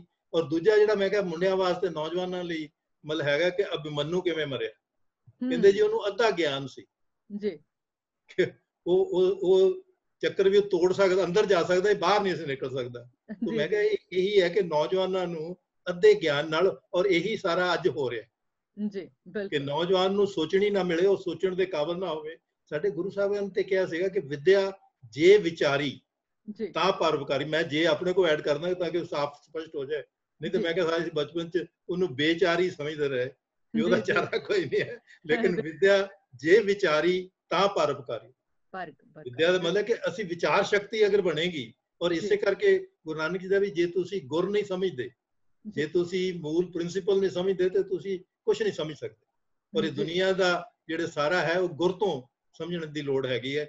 ਗੁਰੂ ਉਹ ਹੈ ਜਿਹੜਾ ਗੁਰ ਦਵੇ ਜੀ। ਮੈਥਮੈਟਿਕਸ ਵਿੱਚ ਸਾਡੇ ਟੀਚਰ ਕਹਿੰਦੇ ਹੁੰਦੇ ਸੀ ਵੀ ਗੁਰ ਸਮਝ ਲਓ ਸਭ ਸਵਾਲ ਨਿਕਲ ਆਉਣਗੇ, ਸਭ ਸਵਾਲ ਵੀ ਉਹ ਗੁਰ ਸਮਝ ਕੇ ਆਉਂਦੇ ਜੀ ਜੀ ਜੀ। ਔਰ ਗੁਰੂ ਨਾਨਕ ਦੇਵ ਜੀ ਦਾ ਤੇ ਬਹੁਤ ਵੱਡਾ ਐਮਫੈਸਿਸ ਜੀ ਇਹਦੇ ਤੇ ਹੈ ਕਿ ਗੁਰ ਸਮਝੋ। ਗੁਰ ਜਿਹੜਾ ਗੁਰ ਸਮਝੇਗਾ ਉਹ ਗੁਰਮੁਖ ਹੋਏਗਾ, ਜਿਹੜਾ ਮਨ ਦੀ ਸੁਣੇਗਾ ਉਹ ਮਨਮੁਖ ਹੋਏਗਾ। ਔਰ ਇਹ ਦੋ ਧਿਰਾਂ ਵਿੱਚ ਹੈ। ਅਸੀਂ ਗੁਰਮੁਖ ਬਣਨ ਦੀ ਕੋਸ਼ਿਸ਼ ਕਰੀਏ, ਗੁਰ ਸਮਝੀਏ, ਸਮਾਜ ਦਾ ਸਾਂਝਾ। ਜਿੱਦਾਂ ਗੁਰੂ ਗੋਬਿੰਦ ਸਿੰਘ ਜੀ ਨੇ ਬਚਿੱਤਰ ਨਾਟਕ ਵਿੱਚ ਲੋਕਾਂ ਦਾ ਇਹ ਸੰਕਲਪ ਤੋੜਿਆ ਕਿ ਦੇਵਤੇ ਤੇ ਦਾਨਵ ਕੋਈ ਮਤਲਬ ਦੂਜੀ ਦੁਨੀਆ ਦੇ ਨਹੀਂ ਹੁੰਦੇ, ਉਹ ਇੱਥੇ ਵਿਚਰਦੇ ਨੇ। ਤੇ ਉਹਨਾਂ ਨੇ ਕਿਹਾ ਕਿ ਜੋ ਸਾਧ ਕਰਮ ਕਰਿਹਨ ਤਾਂ ਦੇਵਤਾ ਕਹਾਏ, ਕਿ ਜਿਹੜਾ ਬੰਦਾ ਆਪਣਾ ਹਿੱਤ ਛੱਡ ਕੇ ਸਮਾਜ ਦੇ ਹਿੱਤ ਲਈ ਕੰਮ ਕਰਦਾ ਹੈ ਉਹ ਦੇਵਤਾ ਹੁੰਦਾ, ਉਹ ਦੇਵ ਸ਼ਕਤੀ ਹੈ। ਤੇ ਜਿਹੜਾ ਨਿੱਜੀ ਹਿੱਤ ਲਈ ਕੰਮ ਕਰਦਾ ਹੈ, ਜੋ ਕੁਕਰਮ ਕਰਿਹਨ ਤਾਂ ਦਾਨਵ ਕਹਾਣ। ਕੁਕਰਮ ਹੈ ਜਿਹੜਾ ਸਮਾਜ ਦੇ ਉਲਟ ਕੰਮ ਕਰਦੇ, ਲਾਲਚ, ਮਤਲਬ ਜਿਹੜੀਆਂ 5 ਬੁਰਾਈਆਂ ਨੇ ਉਹ ਉੱਥੇ ਖੜੀਆਂ। ਤੋ ਇਸ ਕਰਕੇ ਮਤਲਬ ਉਦੋਂ ਉਹਨਾਂ ਨੇ ਕਿਹਾ ਕਿ ਯੁਗਾਂ ਵਿੱਚ ਦੋਨੋਂ ਸ਼ਕਤੀਆਂ ਦਾ ਟਕਰਾਅ ਹੁੰਦਾ ਔਰ ਦੇਵ ਸ਼ਕਤੀਆਂ ਨੇ ਜਿੱਤਣਾ ਹੁੰਦਾ। ਤੋ ਉਹਨਾਂ ਨੇ 24 ਵਾਰੀ ਸਾਨੂੰ ਉਹ ਕਹਾਣੀ ਸੁਣਾਈ ਕਿ ਵੀ ਹਰ ਯੁੱਗ ਦੀ ਗੱਲ ਹੈ, ਇਸ ਕਰਕੇ ਨਿਰਾਸ਼ ਨਾ ਹੋਵੋ। ਔਰ ਉਹ ਜਿਹੜੀ ਆਸ਼ਾ ਸਾਨੂੰ ਦਿੱਤੀ ਹੈ, ਮੈਂ ਸਮਝਦਾ ਪੰਜਾਬ ਦੀ ਮਤਲਬ ਇੱਕ ਬਹੁਤ ਵੱਡੀ ਸਾਡਾ ਗੁਣ ਹੈ, ਉਹ ਆਸ਼ਾ ਨਾਲ ਜੀਣਾ ਔਰ ਗੁਰ ਨੂੰ ਸਮਝ ਕੇ, ਪ੍ਰਿੰਸੀਪਲ ਨੂੰ ਸਮਝ ਕੇ ਮਤਲਬ ਉਹਦੇ ਉੱਤੇ ਪਹਿਰਾ ਦੇਣਾ। ਜੀ ਜੀ। ਪ੍ਰੋਫੈਸਰ ਸਾਹਿਬ ਸਮਾਂ ਆਪਣੇ ਕੋਲ ਘੱਟ ਹੈ, ਪਰ ਸਵਾਲ 2 ਨੇ ਜਿਨ੍ਹਾਂ ਤੇ ਆਪਾਂ ਚਰਚਾ ਕਰਾਂਗੇ। ਪਿੰਡ ਲਗਾਤਾਰ ਸ਼ਹਿਰਾਂ ਦੇ ਵਿੱਚ ਖੁਰਦੇ ਜਾ ਰਹੇ ਨੇ, ਇਹ ਸ਼ਹਿਰੀਕਰਨ ਦੇ ਨਤੀਜੇ ਤੁਹਾਡੀ ਨਜ਼ਰ 'ਚ ਕਿੰਨੇ ਕੁ ਸਾਰਥਕ ਨੇ? ਦੇਖੋ, ਸ਼ਹਿਰੀਕਰਨ ਦਾ ਤੇ ਆਪਾਂ ਦੇਖ ਲਿਆ ਕਿ ਪਿੰਡਾਂ ਨੂੰ ਲੋਕ ਕਿਉਂ ਗਏ ਜੀ। ਮੈਂ ਕਿਹਾ ਇਹ ਉਦਾਂ ਹੀ ਹੈ ਜਿੱਦਾਂ ਬੱਚੇ ਨੂੰ ਜਦੋਂ ਸੱਟ ਲੱਗੇ ਨਾ ਮਾਂ ਦੀ ਗੋਦ 'ਚ ਜਾਂਦਾ, ਕਿਉਂਕਿ ਉੱਥੇ ਉਹਨੂੰ ਸੁਰੱਖਿਆ ਮਿਲਦੀ ਹੈ। ਬਿਲਕੁਲ, ਉੱਥੇ ਉਹਨੂੰ ਮਮਤਾ ਮਿਲਦੀ ਹੈ ਜੀ। ਉਹ ਪਿਓ ਕੋ ਵੀ ਨਹੀਂ ਜਾਂਦਾ, ਮਾਂ ਕੋ ਜਾਂਦਾ, ਕਿਉਂਕਿ ਮਮਤਾ ਮਾਂ ਕੋਲ ਹੁੰਦੀ। ਇਸੇ ਜਿਹੜਾ ਪਿੰਡ ਹੈ ਸਾਡਾ, ਉਹਦੇ ਵਿੱਚ ਉਹ ਤੁਹਾਡੀ ਸਾਂਝ ਹੈ। ਉੱਥੇ ਮੈਂ ਤਾਂ ਹੀ ਕਹਿੰਦਾ ਉੱਥੇ ਕੋਈ ਭੁੱਖਾ ਨਹੀਂ ਮਰਨ ਦੇਗਾ ਤੁਹਾਨੂੰ। ਬਿਲਕੁਲ। ਸ਼ਹਿਰ ਤੇ ਜਿਹੜਾ ਹੈਗਾ ਉਹ ਆਪਾਤਾਪੀ 'ਚ ਹੈ। ਅਸੀਂ 2 ਮਹੀਨੇ ਬੰਦ ਕਰਤਾ ਜੇ, ਔਰ ਉਹਦੇ ਵਿੱਚ ਵੀ ਦੇਖੋ ਸਰਕਾਰ ਨੇ ਸਾਰੇ ਹਿੰਦੁਸਤਾਨ 'ਚ ਕੀਤਾ ਕਿ ਕੋਈ ਦੂਜਾ ਜਾ ਕੇ ਉਹਨਾਂ ਦੀ ਮਦਦ ਨਾ ਕਰੇ। ਜਦੋਂ ਕਿ ਬਿਮਾਰੀ ਹੈ ਨਹੀਂ ਸੀ ਹੁਣ ਜਦੋਂ ਬਿਮਾਰੀ ਆਉਣੀ ਹੈ ਹੁਣ ਅਜੇ ਕਰਵ ਸ਼ੁਰੂ ਹੋਈ ਹੈ ਅਸੀਂ ਲੇਟ ਕਰ ਲਿਆ ਉਹਨੂੰ ਲੇਕਿਨ ਇਹ ਕਰਵ ਨੇ ਤਾਂ ਅਜੇ ਵਧਣਾ ਬਿਲਕੁਲ ਔਰ ਉਹ ਜਿਹੜਾ ਨਿਯਮ ਹੈ ਮਤਲਬ ਕੁਦਰਤ ਦੇ ਨਿਯਮ ਨੂੰ ਤੇ ਤੁਸੀਂ ਨਹੀਂ ਬਦਲ ਸਕਦੇ ਔਰ ਬਿਮਾਰੀ ਦੇ ਨਿਯਮ ਨੂੰ ਨਹੀਂ ਬਦਲ ਸਕਦੇ ਜੀ ਸਿਰਫ ਟਕਰਾਅ ਕਰ ਸਕਦੇ ਹੈਗੇ ਆ ਔਰ ਉਹ ਪੁਲਿਸ ਨੇ ਨਹੀਂ ਕਰਨਾ ਉਹ ਲੋਕਾਂ ਨੇ ਕਰਨਾ ਤੋ ਇਸ ਕਰਕੇ ਜਿਹੜਾ ਸ਼ਹਿਰੀਕਰਨ ਹੈ ਉਹ ਉੱਤੇ ਬਰਬਾਦੀ ਹੀ ਕਰ ਰਿਹਾ ਹੈ ਔਰ ਲੇਕਿਨ ਦੂਜੇ ਬੰਨੇ ਹੈ ਕਿ ਵਰਲਡ ਬੈਂਕ ਇਹ ਕਹਿੰਦਾ ਕਿ ਤੁਸੀਂ ਜ਼ਿਆਦਾ ਵੱਡੇ ਲੋਨ ਸ਼ਹਿਰਾਂ 'ਚ ਹੀ ਲੈ ਸਕਦੇ ਹੋ ਇਸ ਕਰਕੇ ਸ਼ਹਿਰ ਬਣਾਓ ਉਹ ਸ਼ਹਿਰ ਇਸ ਕਰਕੇ ਕਿ ਉਹ ਤੁਹਾਨੂੰ ਜ਼ਿਆਦਾ ਕਰਜ਼ਾ ਦੇ ਸਕਦਾ ਸਾਡੇ ਕਰਜ਼ਾ 'ਚ ਜੱਟ ਹੀ ਨਹੀਂ ਫਸਿਆ ਹੋਇਆ ਸਰਕਾਰਾਂ ਫਸੀਆਂ ਹੋਈਆਂ ਪੰਜਾਬ ਸਰਕਾਰ ਫਸੀ ਹੋਈ ਹੈ ਹਿੰਦੁਸਤਾਨ ਸਰਕਾਰ ਫਸੀ ਹੋਈ ਹੈ ਔਰ ਉਹ ਕਰਜ਼ੇ ਰਾਹੀਂ ਤੁਹਾਡੇ ਕੋਲ ਉਹ ਫੈਸਲੇ ਕਰਵਾਉਂਦੇ ਨੇ ਜਿਹੜੇ ਤੁਹਾਡੇ ਹਿੱਤ 'ਚ ਨਹੀਂ ਹੁੰਦੇ ਜਿੱਦਾਂ ਹੁਣ ਮਤਲਬ ਕਿ ਜਦੋਂ ਤੁਸੀਂ ਆੜਤੀਆ ਦਾ ਜੱਟ ਕਰਜ਼ਾਈ ਹੋ ਜਾਂਦਾ ਹੈ ਤੇ ਆੜਤੀਆ ਉਹਨੂੰ ਫੈਸਲਾ ਦਿੰਦਾ ਨਹੀਂ ਆ ਯਾਰ ਦਵਾਈ ਲੈ ਜਾ ਮੇਰੇ ਕੋਲ ਆਹੀ ਦਵਾਈ ਹੈਗੀ ਉਹ ਆਪਣੀ ਦਵਾਈ ਵੀ ਵੇਚ ਲੈਂਦਾ ਕਿਉਂਕਿ ਤੁਸੀਂ ਨਿਰਭਰ ਉਹਦੇ ਤੇ ਸਵੈ ਨਿਰਭਰ ਹੋ ਉਹ ਸਵੈਭਰ ਹੋਣਾ ਮਤਲਬ ਜਿਹੜਾ ਹੈ ਉਹ ਮਤਲਬ ਉਹਦੇ ਤੇ ਵੀ ਸੋਚਣ ਦੀ ਲੋੜ ਹੈ ਕਿ ਅਸੀਂ ਆਪਣੇ ਮਤਲਬ ਖਿੱਤੇ ਨੂੰ ਕਿਵੇਂ ਵਧੀਏ ਸੋ ਇਸ ਕਰਕੇ ਸ਼ਹਿਰ ਕੋਈ ਕਿਸੇ ਚੀਜ਼ ਦਾ ਲੋਕ ਸ਼ਹਿਰਾਂ ਨੂੰ ਇਸ ਕਰਕੇ ਆਉਂਦੇ ਨੇ ਪੜ੍ਹਾਈ ਦਊਗਾ ਲੇਕਿਨ ਹੁਣ ਤੇ ਸ਼ਹਿਰ ਪੜ੍ਹਾਈ ਵੀ ਨਹੀਂ ਦੇਗਾ ਤਾਂ ਮੈਨੂੰ ਲੱਗਦਾ ਕਿ ਸਾਨੂੰ ਉਹ ਸਰਕਾਰੀ ਸਕੂਲਾਂ ਨੂੰ ਵੀ ਸਰਕਾਰੀ ਨਾ ਕਹਿ ਕੇ ਆਪਣੇ ਸਕੂਲ ਬਣਾਉਣਾ ਪੈਣਾ ਸਰਕਾਰ ਅੰਗਰੇਜ਼ਾਂ ਵੇਲੇ ਹੁੰਦੀ ਸੀ ਹੁਣ ਤੇ ਸਾਡੇ ਆਪਣੇ ਹੈਗੇ ਨੇ ਜੀ ਬਿਲਕੁਲ ਤੁਸੀਂ ਹੁਣੇ ਜ਼ਿਕਰ ਕੀਤਾ ਕਿ ਸਾਡੀਆਂ ਸਰਕਾਰਾਂ ਵੀ ਜਿਹੜੀਆਂ ਨੇ ਉਹ ਕਰਜ਼ੇ 'ਚ ਫਸੀਆਂ ਨੇ ਤੇ ਕਿਸਾਨ ਵੀ ਫਰਕ ਸਿਰਫ ਪ੍ਰੋਫੈਸਰ ਸਾਹਿਬ ਇੰਨਾ ਕਿ ਉਹਨਾਂ ਦੀਆਂ ਕੁਰਕੀਆਂ ਕੀਤੀਆਂ ਜਾਂਦੀਆਂ ਨੇ ਉਹਨਾਂ ਨੂੰ ਜਲੀਲ ਕਰਨ ਦੇ ਲਈ ਬੈਂਕਾਂ ਅੱਗੇ ਨੋਟਿਸ ਲਾਏ ਜਾਂਦੇ ਨੇ ਤੇ ਸਾਡੀਆਂ ਸਰਕਾਰਾਂ ਜਿਹੜੀਆਂ ਨੇ ਇਹਨਾਂ ਦੇ ਖਾਤੇ ਦੇ ਵਿੱਚ ਪੈਸੇ ਪੈ ਜਾਂਦੇ ਨੇ ਫਰਕ ਇੰਨਾ ਹੈ ਕਰਜ਼ਾਈ ਨੇ ਦੋਨੇ ਪਰ ਕਰਜ਼ਾਈ ਹੋਣਾ ਵੀ ਦੋਨਾਂ ਦੇ ਵਿੱਚ ਕਾਫੀ ਜ਼ਿਆਦਾ ਫਰਕ ਹੈ ਚਲਦੇ ਮੈਂ ਤੁਹਾਡੇ ਤੋਂ ਜਵਾਬ ਜਿਹੜਾ ਉਹ ਸੁਣਨਾ ਚਾਹੂੰਗੀ ਕਿ ਹੁਣੇ ਕੇਂਦਰ ਸਰਕਾਰ ਨੇ ਇੱਕ ਦੇਸ਼ ਇੱਕ ਖੇਤੀ ਮੰਡੀ ਦਾ ਇੱਕ ਨਾਰਾ ਦਿੱਤਾ ਹੈ ਤੁਹਾਡੀਆਂ ਨਜ਼ਰਾਂ ਦੇ ਵਿੱਚ ਇਸ ਨਾਰੇ ਦੀ ਅਸਲ ਅਸਲੀਅਤ ਕੀ ਹੈ ਦੇਖੋ ਅਸਲ ਅਸਲੀਅਤ ਇਹ ਹੈ ਕਿ ਵੀ ਜਿਵੇਂ ਅੰਗਰੇਜ਼ਾਂ ਨੇ ਮਤਲਬ ਲੋਕਾਂ ਨੂੰ ਉਹਨਾਂ ਦੇ ਜ਼ਮੀਨ ਹਥਿਆਉਣ ਦੇ ਢੰਗ ਵਰਤੇ ਜੀ ਮਤਲਬ ਉੱਥੋਂ ਸਾਡਾ ਸਾਰਾ ਸ਼ੁਰੂ ਹੁੰਦਾ ਆਪਾਂ ਲੰਬੇ ਉਹਦੇ 'ਚ ਨਹੀਂ ਜਾਂਦੇ ਲੇਕਿਨ ਇਹ ਤਿੰਨੇ ਜਿਹੜੀਆਂ ਨੇ ਕਿ ਵੀ ਜੱਟ ਨੂੰ ਤੁਸੀਂ ਨਿਸ਼ਚਿਤ ਮਤਲਬ ਰਿਟਰਨ ਨਾ ਦਿਓ ਜੀ ਝਾਂਸਾ ਇਹ ਦਿਓ ਕਿ ਡਬਲ ਹੋ ਜਾਊਗੀ ਬਿਲਕੁਲ ਔਰ ਇਹਦੇ ਵਿੱਚ ਇੱਕੋ ਹੀ ਗੱਲ ਹੈਗੀ ਕਿ 2006 ਵਿੱਚ ਜਦੋਂ ਮਨਮੋਹਨ ਸਿੰਘ ਜੀ ਨੂੰ ਬੁਸ਼ ਨੇ ਬੁਲਾਇਆ ਤੇ ਉਹ ਤੋਂ ਇੱਕ ਸਮਝੌਤਾ ਕਰਾਇਆ ਕਿ ਤੁਸੀਂ ਯਾਰ ਕਣਕ ਖਰੀਦੋ ਵੀ ਨਾ ਤੁਸੀਂ ਆਪਣੀ ਕਣਕ ਹੀ ਖਾਈ ਜਾਂਦੇ ਹੋ ਜੀ ਅਸੀਂ 5 ਲੱਖ ਖਰੀਦਣੀ ਸੀ WTO ਦੇ ਅੰਡਰ ਅਸੀਂ 15 ਲੱਖ ਮੰਗਵਾਈ ਜੀ ਔਰ ਉਹ ਤੁਹਾਡੀ ਆਸਟ੍ਰੇਲੀਆ ਤੋਂ ਆਈ ਉਹਨਾਂ ਨੇ ਕਿਹਾ ਜੀ ਇੱਧਰ ਨਹੀਂ ਆਏਗੀ ਉਹ ਉਧਰ ਦੱਖਣ 'ਚ ਰੱਖਾਂਗੇ ਉਹ 1100 ਰੁਪਏ ਦੇ ਰਹੇ ਸੀ ਜੀ ਔਰ ਉਦੋਂ ਹੀ ਕਿਹਾ ਜੀ ਹੁਣ ਮੰਡੀ ਖੁੱਲ ਗਈ ਹੈ ਜਿਹੜਾ ਮਰਜ਼ੀ ਆਣ ਕੇ ਖਰੀਦ ਲਏ ਰਿਲਾਇੰਸ ਉਸੇ ਹੀ ਮਤਲਬ ਆਸਟ੍ਰੇਲੀਅਨ ਵੀਟ ਬੋਰਡ ਲਈ 700 ਰੁਪਏ ਵਿੱਚ ਸਾਡੇ ਖੰਨੇ ਤੋਂ ਮੰਡੀ ਮਤਲਬ ਖਰੀਦ ਰਿਹਾ ਸੀ ਮੈਂ ਉਦੋਂ ਦੱਸਿਆ ਮੈਂ ਕਿਹਾ ਇਹ ਅਸਲ ਸਾਮਰਾਜਵਾਦ ਹੈ ਜਿਹਨੂੰ ਭਗਤ ਸਿੰਘ ਕਹਿੰਦੇ ਸਾਮਰਾਜਵਾਦ ਹੈ ਮੈਂ ਕਿਹਾ ਤੁਹਾਡੀਆਂ ਜੁੱਤੀਆਂ ਤੁਹਾਡੇ ਸਿਰ ਬਿਲਕੁਲ ਤਾਂ ਹੁਣ ਜਿਹੜਾ ਤੁਸੀਂ ਗੱਲ ਕਰ ਰਹੇ ਹੋ ਕਿ ਉਹਦੇ 'ਚ ਇਹ ਹੀ ਹੈ ਕਿ ਜੱਟਾਂ ਤੋਂ ਜ਼ਮੀਨ ਖੋਹਣੀ ਕਿਵੇਂ ਹੈ ਜੀ ਔਰ ਉਹ ਇੰਨਾ ਕੁ ਮਜਬੂਰ ਕਰ ਦਿਓ ਕਿ ਮੈਨੂੰ ਲੱਗੇ ਕਿ ਮੈਂ ਆਪ ਛੱਡ ਕੇ ਜਾ ਰਿਹਾ ਕਿਉਂਕਿ ਕਰਜ਼ਾ ਮੈਂ ਲਿਆ ਸੀ ਹਾਲਾਂਕਿ ਜੱਟ ਅਜੇ ਤੱਕ ਵੀ ਇਹ ਨਹੀਂ ਸਮਝਦਾ ਕਿ ਕਰਜ਼ਾ ਤੇਰੇ ਸਿਰ ਪਾਇਆ ਗਿਆ ਬਿਲਕੁਲ ਤੇ ਤੂੰ ਆਪ ਨਹੀਂ ਲਿਆ ਲੇਕਿਨ ਤੇਰੇ ਹੱਥੀਂ ਆਇਆ ਤੇ ਅਸੀਂ ਇੰਨੇ ਸ਼ਰੀਫ ਹਾਂ ਕਿ ਅਸੀਂ ਕਰਜ਼ਾ ਲੈ ਕੇ ਮੋੜਨ ਦੀ ਕੋਸ਼ਿਸ਼ ਕਰਦੇ ਹਾਂ ਜੀ ਔਰ ਜਿਹੜੇ ਵੱਡੇ ਨੇ ਔਰ ਇਹਨਾਂ ਸਾਰੇ ਸਾਲਾਂ ਵਿੱਚ 15 ਤੋਂ ਬਾਅਦ ਖਾਸ ਤੌਰ ਤੇ ਮਤਲਬ ਵੱਡੇ ਲੈਵਲ ਤੇ ਲੋਕਾਂ ਨੇ ਮਤਲਬ ਬੈਂਕਾਂ ਦੇ ਘੁਟਾਲੇ ਹੋਏ ਜੀ ਉਹ ਤੁਹਾਡੇ ਵਾਲੀ ਗੱਲ ਹੈ ਕਿ ਉਹਨਾਂ ਦਾ ਕੋਈ ਚਰਚਾ ਨਹੀਂ ਕਿਉਂਕਿ ਉਹ ਨਾਨ ਪਰਫਾਰਮਿੰਗ ਅਸੈਟਸ ਨੇ ਜੀ ਸਾਡੇ ਕਿਸਾਨ ਦੀ ਮਿਹਨਤ ਜਿਹੜੀ ਆ ਔਰ ਇਹ ਤਿੰਨੇ ਹੀ ਕਾਨੂੰਨ ਜਿਹੜੇ ਨੇ ਉਹ ਬੇਸਿਕਲੀ ਮਤਲਬ ਉਹ ਕੰਗਾਲੀ ਜਿਹੜੀ ਹੈ ਉਹ ਕਿਸਾਨ ਤੇ ਕਿਵੇਂ ਲਿਆਉਣੀ ਹੈ ਮੈਂ ਇੱਕ ਸਿੰਪਲ ਗੱਲ ਕਹਿੰਦਾ ਆਪਾਂ ਬਾਅਦ ਚ ਵਿਚਾਰ ਲਾਂਗੇ ਕਿ ਜਿੱਦਾਂ ਅਸੀਂ 80 ਕਰੋੜ ਨੂੰ ਕੰਗਾਲ ਕਰਤਾ ਜਿਹੜੇ ਬਾਕੀ 50 ਨੇ ਉਹਦੇ ਚੋਂ 20-30 ਕਰੋੜ ਨੂੰ ਮਤਲਬ ਇਹ ਕਾਨੂੰਨ ਕੰਗਾਲ ਕਰਦੇ ਨੇ ਕਾਨੂੰਨ ਬਿਲਕੁਲ ਔਰ ਨਾਲ ਇਹ ਹੈ ਕਿ ਸਟੇਟ ਦੇ ਹੱਥ ਛੱਡਿਆ ਕੁਝ ਨਹੀਂ ਹੈ ਜੀ ਮਤਲਬ ਸਟੇਟ ਤੇ ਹੁਣ ਇਦਾਂ ਹੀ ਹੈ ਕਿ ਜਿੱਦਣ ਇੱਥੇ ਕਿਸੇ ਨਹੀਂ ਇੱਥੇ ਪ੍ਰੋਫੈਸਰ ਸਾਹਿਬ ਮੈਂ ਇਹ ਗੱਲ ਕਵਾਂਗੀ ਕਿ ਸਟੇਟ ਵੀ ਤਾਂ ਜੇ ਉਹ ਹੱਥੋਂ ਖੋਹਦੇ ਨੇ ਤਾਂ ਸਟੇਟ ਫੜਾ ਦਿੰਦੀ ਹੈ ਜਿਹਦੀ ਨਹੀਂ ਕਰਦੀ ਸਟੇਟ ਮੈਂ ਤੁਹਾਡੇ ਨਾਲ ਇਸ ਗੱਲ ਤੇ ਮੁਤਫਿਕ ਹਾਂ ਕਿ ਅਸੀਂ ਬੋਲਦੇ ਵੀ ਨਹੀਂ ਜੀ ਮਤਲਬ ਸਟੇਟ ਨੂੰ ਔਰ ਉਹਦੇ ਚ ਇਹ ਹੀ ਹੈ ਕਿ ਵੀ ਉਹਨਾਂ ਨੂੰ ਕੋਈ ਆਸਰਾ ਹੈ ਸਟੇਟ ਦੇ ਵੱਡਿਆਂ ਨੂੰ ਕਿ ਵੀ ਜੇ ਮੈਂ ਵਿਗਾੜ ਲਈ ਤੇ ਮੇਰਾ ਦਿੱਲੀ ਦਾ ਨੁਕਸਾਨ ਹੋ ਜਾਣਾ ਬਿਲਕੁਲ ਜਿਹੜੇ ਦਿੱਲੀ ਚੋਂ ਪੈਸਾ ਮਿਲਣਾ ਉਹ ਨਹੀਂ ਮਿਲਣਾ ਬਿਲਕੁਲ ਤਾਂ ਇਸ ਕਰਕੇ ਮਤਲਬ ਇਹ ਜਿਹੜਾ ਹੈ ਕਿ ਨਾ ਤੇ ਸ਼ਹਿਰੀਕਰਨ ਨਹੀਂ ਬਚਾ ਸਕਦਾ ਸਾਨੂੰ ਜੀ ਨਾ ना ये ਜਿਹੜੇ ਕਾਨੂੰਨੀ, ਮੈਂ ਤਾਂ ਹੀ ਕਹਿੰਦਾ ਹੁੰਦਾ ਕਿ ਵੀ ਇਹ ਰਿਫਾਰਮ ਨਹੀਂ ਹੈ, ਡਿਫਾਰਮ ਹੈ ਜੀ। याद रखो कि वो रारा उल्ट गया और डी बन गया। बिल्कुल बिल्कुल भाई इन्ना की है कि ये सुधार नहीं है, विगाड़ ने मतलब। और साडी ਜਦੋਂ ਲੋਕ ਫਸੇ ਹੋਏ ਨੇ ਉਦੋਂ ਮਜਬੂਰੀ ਦਾ ਫਾਇਦਾ ਉਠਾਉਣਾ ਮੌਕਾ ਪ੍ਰਸਤੀ ਹੁੰਦੀ ਹੈ ਜੀ ਜੀ ਜੀ ਜੀ ਜੀ। ਪ੍ਰੋਫੈਸਰ ਸਾਹਿਬ, ਚਲਦੇ ਚਲਦੇ ਮੈਂ ਤੁਹਾਨੂੰ ਇਹ ਵੀ ਤੁਹਾਡੇ ਪੱਖ ਜਾਨਣਾ ਚਾਹਾਂਗੀ। ਤੁਸੀਂ ਕਿਹਾ ਕਿ ਨੌਜਵਾਨ ਜਾਂ ਸਾਡੇ ਪੰਜਾਬੀ ਜਿਹੜੇ ਨੇ, ਜਦੋਂ ਉਹ ਹਾਂ ਦਾ ਨਾਰਾ ਕਿਸੇ ਜੋ ਉਹਨਾਂ ਨਾਲ ਗਲਤ ਹੋ ਰਿਹਾ ਹਾਂ ਦਾ ਨਾਰਾ ਮਾਰਨਗੇ ਤਾਂ ਜ਼ਰੂਰ ਜਿਹੜੀ ਆ ਉਹ ਸੁਣਵਾਈ ਹੋਏਗੀ। ਪਰ ਇੱਕ ਪਾਸੇ ਸਾਡੇ ਕੰਨਾਂ ਦੇ ਵਿੱਚ ਸਿੱਕਾ ਢਾਲਣ ਦੀ ਕੋਸ਼ਿਸ਼ ਕੀਤੀ ਜਾ ਰਹੀ ਹੈ, ਦੂਜੇ ਪਾਸੇ ਸਾਡੀ ਜ਼ਬਾਨ ਫੜੀ ਜਾ ਰਹੀ ਹੈ ਵੀ ਨਹੀਂ ਅਸੀਂ ਤੁਹਾਨੂੰ ਬੋਲਣ ਵੀ ਨਹੀਂ ਦੇਣਾ ਹੈਗਾ, ਤੇ ਅਸੀਂ ਕਿਵੇਂ ਆਪਣੇ ਹੱਕ ਮੰਗਾਂਗੇ? ਕੀ ਰਸਤਾ ਹੈ? ਨੌਜਵਾਨਾਂ ਨੂੰ ਕੀ ਸੁਨੇਹਾ ਦੇਣਾ ਚਾਹੋਗੇ? ਉਹਦੇ ਚ ਕਿ ਮੈਨੂੰ ਫੈਜ਼ ਦਾ ਇੱਕ ਸ਼ੇਰ ਬੜਾ ਯਾਦ ਆਉਂਦਾ ਹੈ, ਜਦੋਂ ਉਹਨੂੰ ਫੜ ਕੇ ਜੇਲ੍ਹ ਚ ਪਾਤਾ ਜੀ, ਕਹਿੰਦਾ ਕਿ मतलब मैंने मतलब मेरे से कलम छीन ली इन्होंने, लेकिन मैंने अपने खून में उंगलियां डुबो ली है जी। तो बोलण ਦਾ ਰਾਹ मतलब बोलण कोई बंद नहीं कर सकता। ਜੇ ਬਾਬਰ ਆਪਣੇ ਕੋ ਤੇ ਗੁਰੂ ਨਾਨਕ ਦੇਵ ਜੀ ਦੀ ਐਗਜ਼ਾਮਪਲ, ਉਹ ਸਾਡੇ ਪ੍ਰੇਰਕ ਨੇ ਜੀ ਕਿ ਬਾਬਰ ਨੂੰ ਜਿਹੜਾ ਮਿਹਣਾ ਮਾਰ ਸਕਦੇ ਨੇ, ਅਸੀਂ ਤੇ ਉਹਨਾਂ ਦੀ ਔਲਾਦ। ਬਿਲਕੁਲ। ਜੇ ਭਗਤ ਸਿੰਘ ਅੱਖ ਨਾਲ ਅੱਖ ਮਿਲਾ ਕੇ ਅੰਗਰੇਜ਼ ਸਾਮਰਾਜਵਾਦ ਨੂੰ ਮਤਲਬ ਟਕਰਾ ਸਕਦਾ ਹੈ, ਕਰਤਾਰ ਸਿੰਘ ਸਰਾਭਾ ਵਰਗਾ 19 ਸਾਲ ਦਾ ਨੌਜਵਾਨ ਅਮਰੀਕਾ ਵੀ ਲੀਡ ਕਰਦਾ ਹੈ ਔਰ ਹਿੰਦੁਸਤਾਨ ਵੀ ਲੀਡ ਕਰਦਾ ਜੀ, ਔਰ ਉਸ ਵੇਲੇ ਨਵੀਂ ਟੈਕਨੋਲੋਜੀ ਨੂੰ ਉਹ ਸਿੱਖਦਾ ਹੈ, ਹਵਾਈ ਜਹਾਜ਼ ਚਲਾਉਣਾ ਸਿੱਖਦਾ ਹੈ ਜੀ। ਉਹ ਇਹ ਹੈ ਕਿ ਨੌਜਵਾਨ ਵਿੱਚ ਬਹੁਤ ਤਾਕਤ ਹੈ ਔਰ ਅਜੇ ਵੀ ਭਾਵੇਂ ਜੋ ਮਰਜ਼ੀ ਹੋਵੇ, ਅਜੇ ਸਾਡੀ ਆਵਾਜ਼ ਨੂੰ ਤਾਲਾ ਨਹੀਂ ਲੱਗ ਸਕਦਾ ਜੀ। ਲੇਕਿਨ ਇਕੱਠਿਆਂ ਹੋ ਕੇ ਮਤਲਬ ਬੋਲਣ ਦੀ ਔਰ ਆਵਾਜ਼ ਉਠਾਉਣ ਦੀ ਲੋੜ ਹੈ।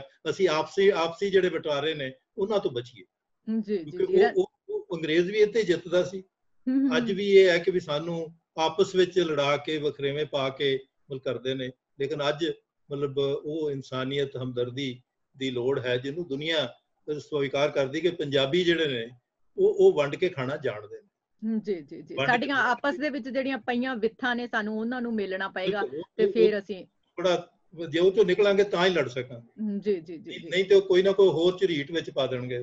ਜੀ ਬਿਲਕੁਲ ਬਿਲकुल। ਪ੍ਰੋਫੈਸਰ ਜਗਮੋਹਨ ਸਿੰਘ ਜੀ, ਤੁਹਾਡਾ ਬਹੁਤ ਬਹੁਤ ਸ਼ੁਕਰੀਆ। ਤੁਸੀਂ ਕੀਮਤੀ ਸਮਾਂ ਅੰਮ੍ਰਿਤਸਰ ਟਾਈਮਜ਼ ਨੂੰ ਦਿੱਤਾ, ਆਪਣੇ ਵਿਚਾਰ ਬੜੇ ਖੁੱਲ ਕੇ ਸਾਡੇ ਸੁਣਨ ਵਾਲਿਆਂ ਦੇ ਸਾਹਮਣੇ ਰੱਖੇ।